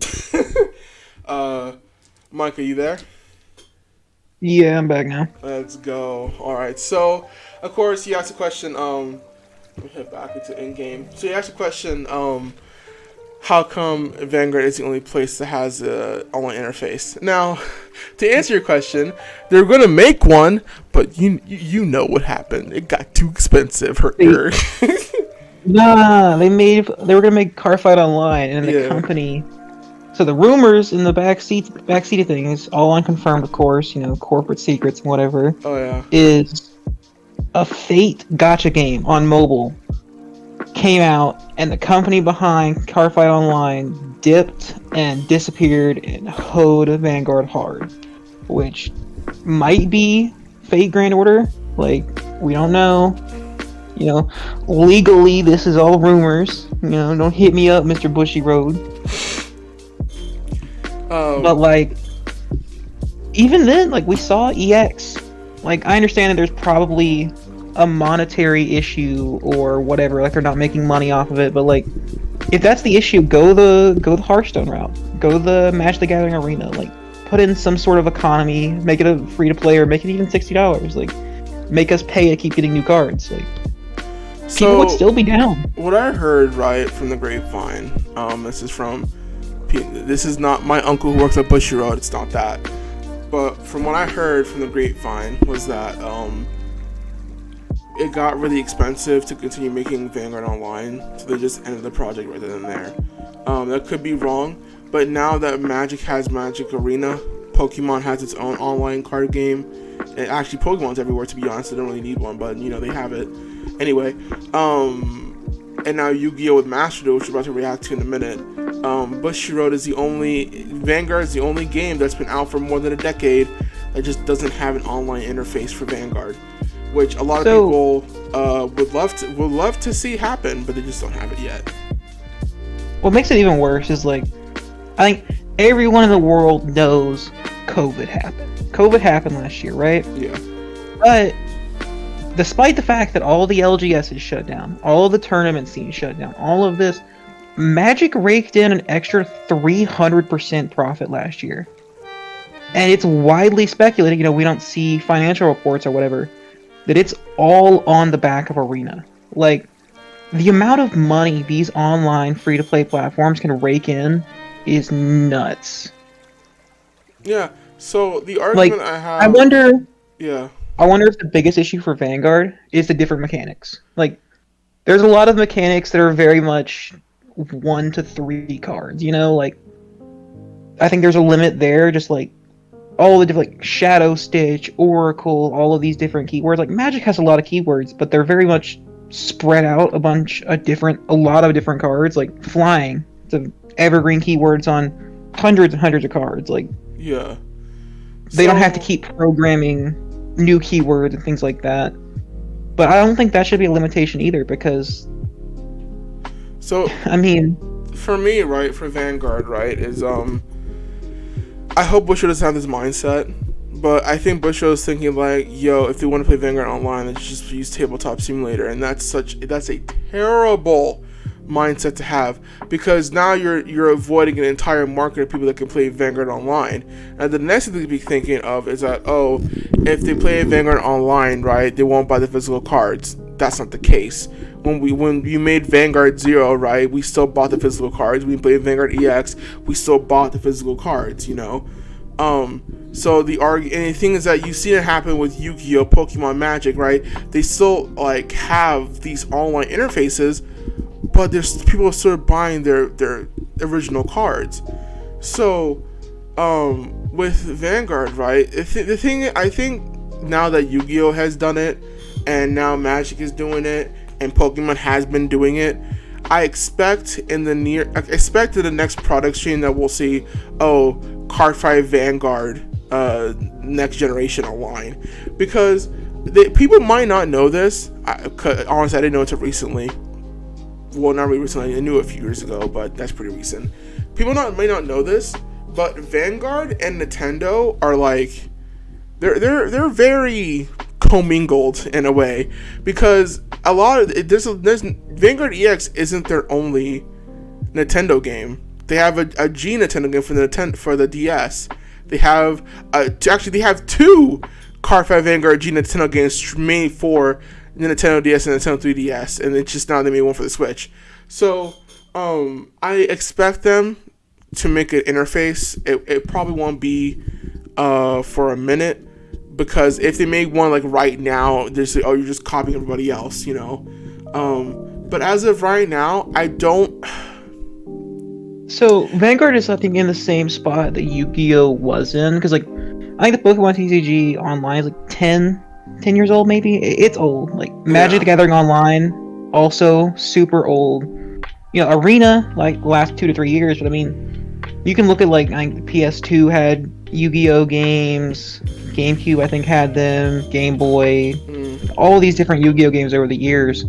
I think Vanguard's in that same spot where they have all of these games that are more focused on the story of like the anime or whatever for these games, rather than the actual TCG like Yu-Gi-Oh is now doing with the Master Duels. So now that Yu-Gi-Oh has also got a platform specifically focused for the TCGs, I wonder if Vanguard will be like, okay, maybe now, maybe 2-3 years down the road, we actually see their version of this. I feel like there's only so long that Bushiroad is going to be willing to sit on the sidelines and see the profits of Shadowverse or, Hearthstone, or especially like another Japanese company, Konami, making money like this. And not to mention, I think this is another valid point here, Mori P did just join the design team, and some of Mori P's biggest things have been in the gaming sphere. Like, look at how he saved Shadowverse, another online card game. Yeah, like Keiichi Mori did join their ranks, you know. And honestly, we've already seen his hand touch different things and make it better. The case in point, overdress right now, the anime, and hopefully very soon. I'm pretty sure, like, I can only imagine Katie Moore's like, I want to fix these other formats, but I gotta detangle what the heck they actually are for me to actually clean it up. So I wonder, you know, if the reason we haven't seen like banlists and stuff like that is they're waiting for some sort of major tournament results. Because like we've seen VGCSs and things like that, but I mean that's not regionals, it's not things like that. I think they maybe just want a little bit bigger data set from major tournaments rather than like fan hosted ones, you know. So my theory is that with this new Bushiroad Rumble, that's what this Rumble's for. I think that's probably why. I can see that. Yeah. I wonder if it's we're waiting for this lockdown stuff to end here in Japan. We can host the regionals, get some data. But, you know, I mean, I think we've seen the news. There's been some pretty major resurgences in Japan. They're back in lockdown. Oh, yeah. Regionals got pushed even further off. Yeah, and they just honestly, can't wait any longer. The sad thing is that, and I know it's gonna be hard for most people to hear, but I think the sad thing for regional wise is that we won't see regionals come back for a while. Like, so I wouldn't be surprised if it came back in the U.S. or if it came back in some parts of Europe. You know. Yeah. But I don't think Japan will see one for at least until this next big surge is over. So the reason why I say they won't come back for a while is because, to be honest, right, Bushiroad saw a massive success with Springfest Online. Like, it did. Springfest Online was a big success. It was, because now, right, instead of spending so much money to compete around the world for Vanguard regionals, you just waited to the next time zone. You know, if I want to compete in the Euro part of Springfest, I'll just wait for the European time zone. It's the same thing for Oceania, same thing for the US, you know? Like, if you saw online, you see a lot of WCC players just kept on playing in different regionals because all they had to do was just sit there or, you know, do something until their time zone came up. It's okay, yep, I can play now, you know? Like, I remember it was in my server when Springfest was going on, right? Because I was working, I wasn't able to do the whole time zone thing. They played overnight, they slept, right? Through the... I think they slept a little bit. Then they played for the US one, slept a little bit, and they played for the Oceania one. You know, so I think they saw that format and they're like, okay, this is really successful. They're gonna refine it for the Bushiroad Rumble, but I'm pretty sure people are gonna be like, yo, this is cool and all. You can still have this, but I want to fight face to face with my friends. But this won't happen for the next, like, I give it maybe another year before we get back on the road again. And it's I know that's hard to hear, but it is what it is. I definitely don't think we'll see Japanese regionals. I think Bushiroad will probably open up some regional events. I doubt they'll do. So I could see them. Now we've seen this Rumble event. I wonder if they'll open up regionals in the places that it's safe to around the world, and then create another Vanguard Rumble event for Worlds. And you get your invite to these online things for your regional tops. So you're saying online will be the qualifier, but Worlds will be face to face? No, the opposite. Like, say, like, you know, so here you in want Texas, you know, where COVID cases are down a little bit, you know, they can have a regional, maybe in New York or, you know, somewhere where, like, you know, there's a little bit extra COVID, you know, they don't do a regional there, they could do an online one. You know, in Japan, no regional, they do an online thing, but, like, some other places where it's a little bit lower, they do the regional, but then all of the invites, instead of actually being flown out to Japan or whatever, are going to be an online thing. Yeah. Hey, we can sum this up in one phrase. Thank God for the internet. Exactly. Thank God for the World Wide Web. I'm pretty sure we'd be screwed either way. The internet provides humanity a lot of problems, but it solves just as much as it creates. Yeah. The convenience it provides is truly amazing. Oh, totally. So, right now we're about to react to the Yu-Gi-Oh! Master Duel announcement. And then after this, I kind of want to talk a little bit about what I saw recently. It's not really card game related, but when I saw it, I was like, yo, this is gonna be nice to talk about. And then after that, I think we might just cut the podcast there. So fair, we can stay the last topic for a good 45 minutes now, I think. Yeah, so let's go ahead and watch the Master Duel.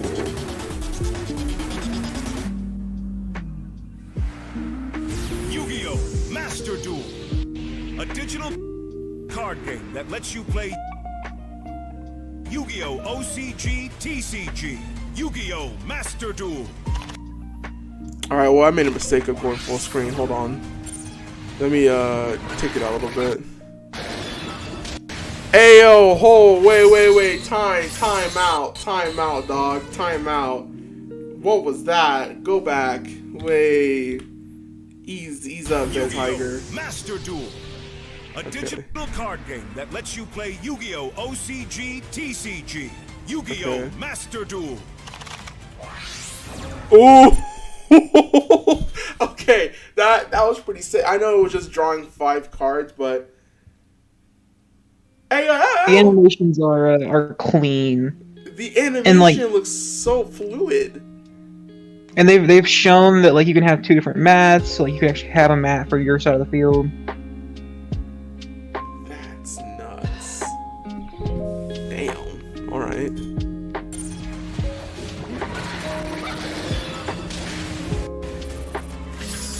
Sheesh. Oh, and if you want a chain effect, get chain 1, chain 2. It actually shows that's pretty cool. Chain 3. Oh, that's pretty cool. Oh, look So at I've seen that. a lot of people saying that they're upset that it seems like it copied a lot of things from Legends of Runeterra, but if it works, why not take it?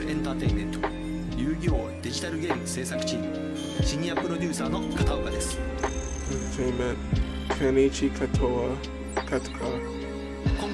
I'd like to give you some additional information about Yu-Gi-Oh! Master Duel, which was announced last year but only name. マスターデュエルはその名の通り、遊戯王オ They're フィ going シ to ャルカード use ゲ the ーム、 Master 遊戯 Rules 王トレーディングカードゲームのマスタールールで遊 with ぶこと the, が of で the きるゲームで Yu-Gi-Oh! す。 OCG TCG. 対戦者も観 With the 客も楽 blueprint し of めるオン online ライン遊戯王 Yu-Gi-Oh! for をコン both セプトに players. Master will be able to, such as PlayStation 4, Xbox Xbox Series X, Xbox Series S, Xbox シリーズ One, です。Xbox One、Nintendo Nintendo Switch、 Switch, Steam, Steam. oh. Everywhere. Everywhere. It's everywhere. プラットフォームでご提供いたします。 Taking advantage of the performance ゲーム機の性能を related 生 to かし next gen consoles. 遊戯王デジタルゲームとしては初めて 4K 解像度に Alright, 正式対応しています。 Konami, how much is this game? How much is it? Tell me, it can't be 遊 free. んでみてください。カードの絵は美しく、 So フィールドに I'm not certain. I've heard that it was going to be a free-to-play game like Legends of Runeterra and Hearthstone. それらを盛り上げるサウンドに It just might, So I to could be also honest. see it being, I could see it being another $60 purchase. Like, I mean, looking at these the animations, I wouldn't be surprised. またカードゲームは Dang. 観客からは状況が分かりにくいことが多々ありますが、このゲームでは見ている人も楽しめるように様々な配慮を行っているのが特徴の一つです。 OCG、TCG 初心者の方には遊戯王デュエルリンクスをおすすめしますが、今回家庭用ゲーム機に対応した So for the OCG TCG, I recommend Yu-Gi-Oh! Duel Links. But for people who want to play Master Duel, okay, ことで、 prepare for ここ tutorial. から初めて触れる方もいると思い It's ま make す。 it easy to learn. Those who are new to the OCG TCG can チュートリアル easily 的要素 learn も to 用意してい play ます。 Master Duel as well as prepare 現在リリースしている from the game Duel Links and 遊戯王 Legacy Duelist Link リ Evolution ンクエボリューションは遊戯王の are 漫画 positioned as アニメ character の世 games 界 that 観 will を allow 楽しんでいただく players キャラクターゲー to ム enjoy 的 the 位置 world づ of けです Yu-Gi-Oh! が、 manga and anime. このマスターデュ The エルは Master Duel is differentiated as a game as well as which will enjoy the OCG TCG. See, okay, you know what? Clap it up. I'll clap it for Konami. This is what I think Bushra should do, right?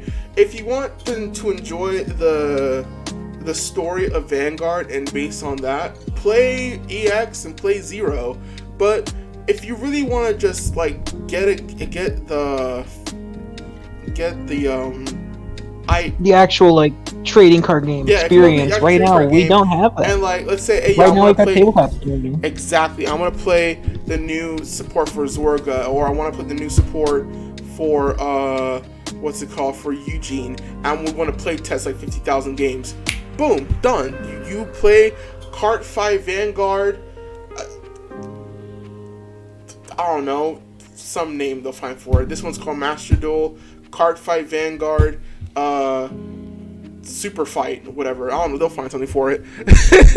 You know, like it's something that that the story doesn't matter, the anime doesn't matter, that doesn't matter. You want to just sit down, boot it up, play Vanguard. That's it. This is just this is perfect for Yu-Gi-Oh! Good on them. Honestly, I'm just happy that Vanguard is at least going the route of indifference towards things like Tabletop Simulator. I don't know if you're very familiar with Warhammer 40k. What do they say? So 40k is very anti-Tabletop Simulator, things of the sort. Like, content creators can kind of sour their relationship with Games Workshop by having videos from those platforms and things like that. Like, they very actively try and like will take down the mods for units, things like that, if they can find them somewhere that they can actually get it taken down from. Like, very anti things like Tabletop Simulator. So I'm just glad, despite all the issues I think the online platform of Vanguard has and kind of represents right now, at least they're not going the anti ways we currently have. Yeah, that's fair. I don't see Bushro like saying we hate TTS, but Bushro shouldn't use TTS as an excuse to not make something like this. This looks actually incredible, you know. Exactly. Like, Bushro, come on. I don't want Yu Yu-Gi-Oh to be in the situation that Yu-Gi-Oh had, where it was Tabletop Simulator and like Dueling Network, where you just had everyone cheating their ass off for years. Like, give us a cool platform, Bushiroad. Like, honestly, I guarantee if you even put the most minimum microtransactions in it, or just charge like a $60 price tag, you'll make your money back so hard. Like, to be honest, right, Bushro, we saw what you can do with your actual like Switch game. I honestly, even on the DL, I'll play Vanguard EX just for the fun of it, you know. Yeah, it's old cards, but we see that you can make a really good tabletop game on actual like electronic. So there's no excuse to you saying, oh, we can't do it, bro. Even Vanguard Zero looks freaking great, man. Come on now. Like, every grade 3 in Vanguard Zero has its own different animation. Same thing with Vanguard EX. Like, we know you can. You know you have the funds, the means, and the talent to do it. Just do it. You know, give us Cardfight Online again. Restart the project. I really hope that with Mori-P coming in, like, we'll see some amount of addition there. Like, honestly, even if they give us, like, as much as I have my issues with Vanguard Zero, whether it's, you know, the economy or like the rules changes, like, even if they just give us a Zero clone that has the normal rules of Vanguard with like only overdress cards, like, if they keep it updated, I would be down. Like, yeah. Oh no, I think there is a lot of space there for Vanguard to expand. Yeah, with Master Duel being so close to like being like a thing. Well, now that Master Duel is like getting close to being released. Actually, I didn't even see when it comes out. Oh, there's no release date. Okay. So now that Konami has busted on Master Duel, if they want to be a competitive like thing, right? Then give them a year or two. They'll come with something. For everyone. It's completely free to download. Honestly, after seeing the success that Zero has had, I wouldn't be surprised if like there's just an under wraps, like, already kind of being done thing that they just can't talk about. It's like when the cards go down, it like ripples. Yeah. So of course, Rocky, this is gonna be the last. I promise, guys, it's gonna be the last thing. If you've been enjoying this podcast, subscribe, please. I want to be a famous YouTuber. Anyway.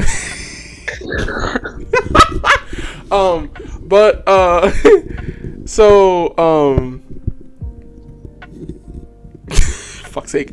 So the last thing I want to talk about on this podcast that we've moved away from Vanguard, funny joke. But the last thing I want to talk about was, did you see the new Steam Deck? I have a lot of opinions about the Steam Deck. To summarize it up, oh my god, the scalpers are awful. And if I bought it, I don't think I'd actually use it for Steam. Like, the hardware on it is good enough, and the fact that it just runs a basic operating system, I already seen some people talking about it. It's probably going to be a prime target for emulation. So, of course, introducing Steam Deck starting at $399, starts shipping December 2021. So, okay, of course, scalpers. Now, when I see this, the Steam Deck, right? I'll tell you right now, I don't like the way it looks. I don't. I'm not a huge fan of the touchpads on the side of it. Yes, I'm sorry. I know it's basically a PC in a handheld, but good God, man, whoever thought it was a good idea to make the thing look like that is. Ugh. I don't know. Maybe when I hold it, right in my hand, if I ever decide to get one, I probably won't because I don't need it. But if I ever decide to get one, right, and I hold it in my hand, like, maybe it'll feel better. But the way it's looking at, like, I don't like the fact that I have to outstretch my thumbs to hit the buttons and then stretch them back in to hit the actual D-pad. I don't know. Maybe I'm overreacting because I haven't held it in my hand yet, obviously. But it's also surprisingly heavy looking at the weight they have listed there. Wait, how much does it weigh? I think it's like 5 pounds. Like, it's pretty big. The hell? What do you mean it's 5? There's no way this thing is 5 pounds. You serious? Wait, hold on. Pause. Like, it's supposedly like 2 or 3 times the weight of the Switch. Good God. But like, looking at it, right? Like, okay, it looks cool, you know.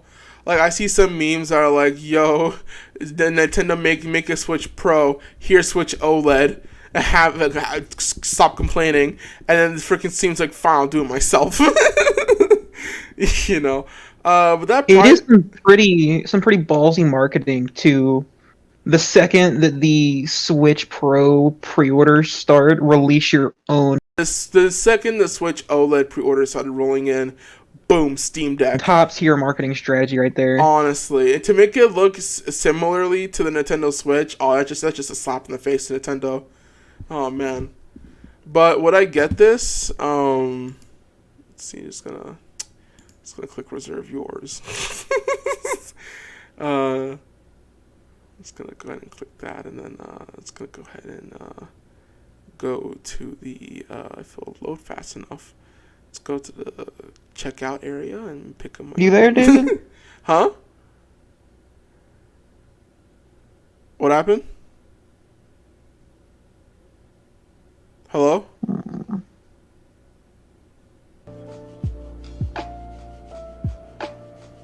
Hello? I think we're having some technical difficulties. Give us 1 second, guys. If you hear any background noise, then that's what I can do.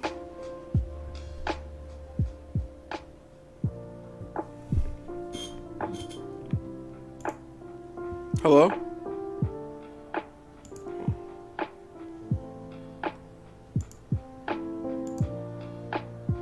Hello? Yeah. There we go. Alright guys, we're back. We're gonna jump back into in-game.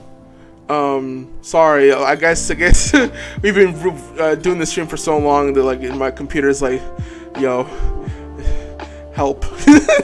I need a break, man. My fans weren't supposed to last this long. I need help. Help! This man has 5 tabs of Google Chrome open. I can't deal with it. So if you want to reserve one Steam Deck, choose your Steam Deck. Steam Deck is available to reserve now on select regions.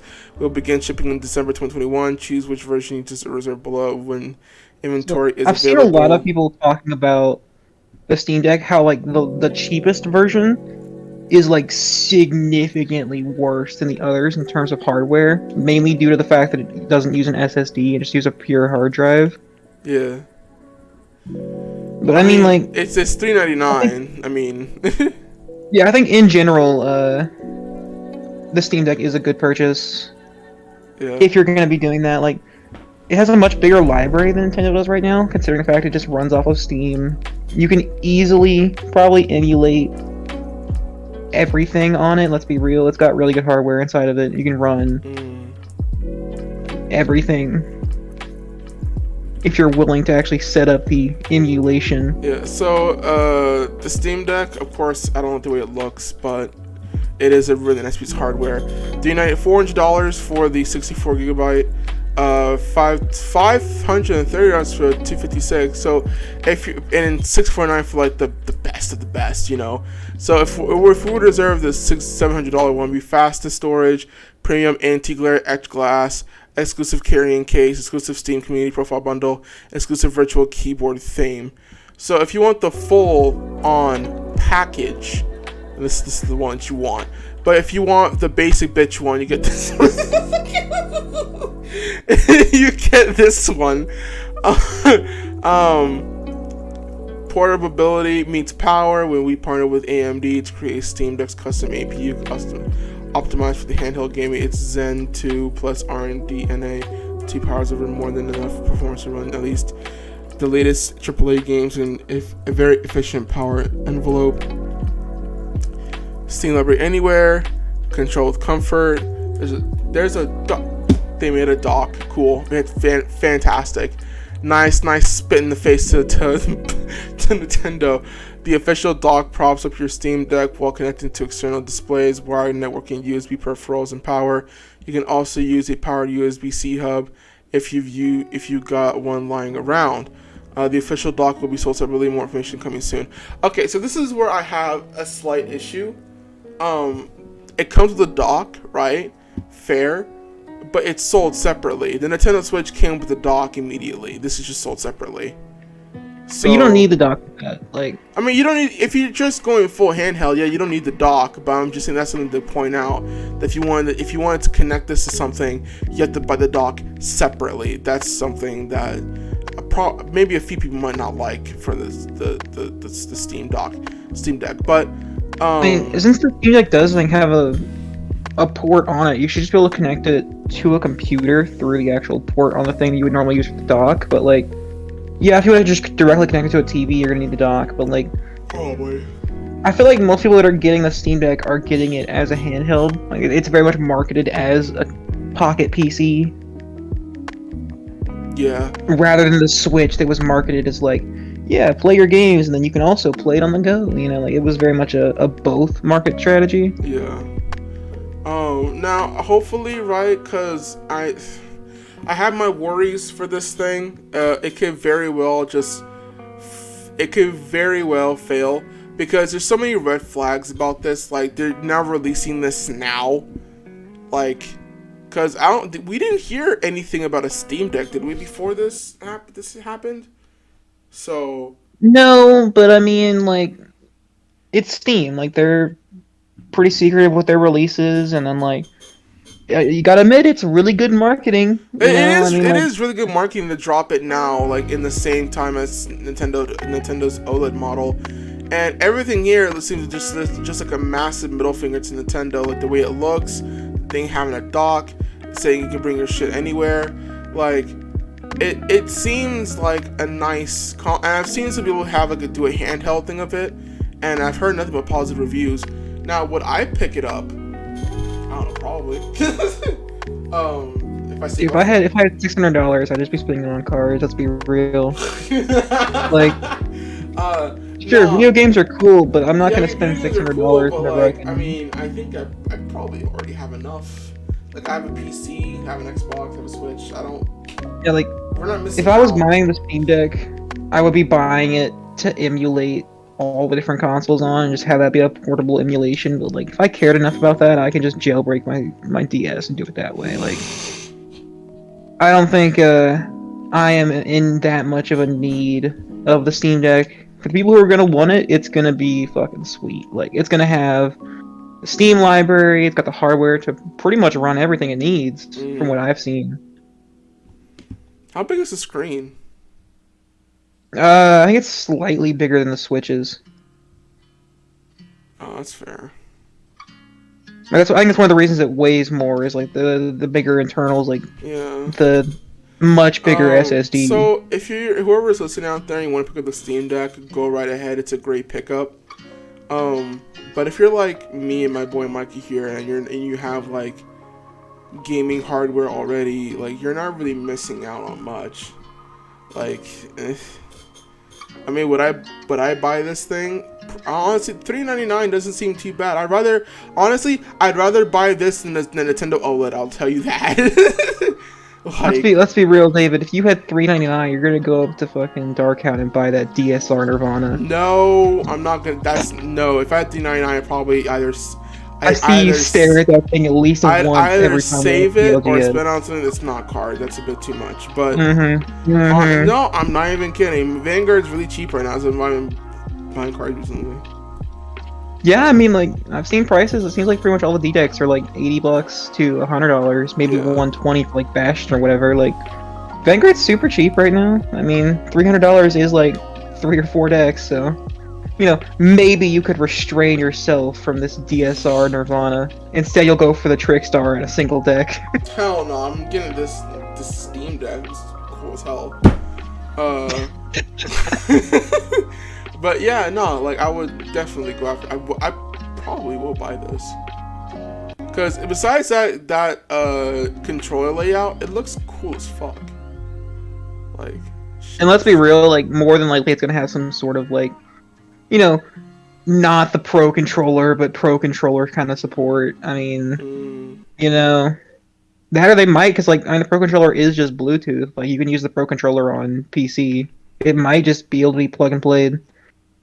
You know, Steam might not advertise that, considering the Pro Controller's also a Nintendo property. They already ripped them off on the Switch, but I mean, to be honest, right, more than likely there's probably some sort of compatibility with controllers.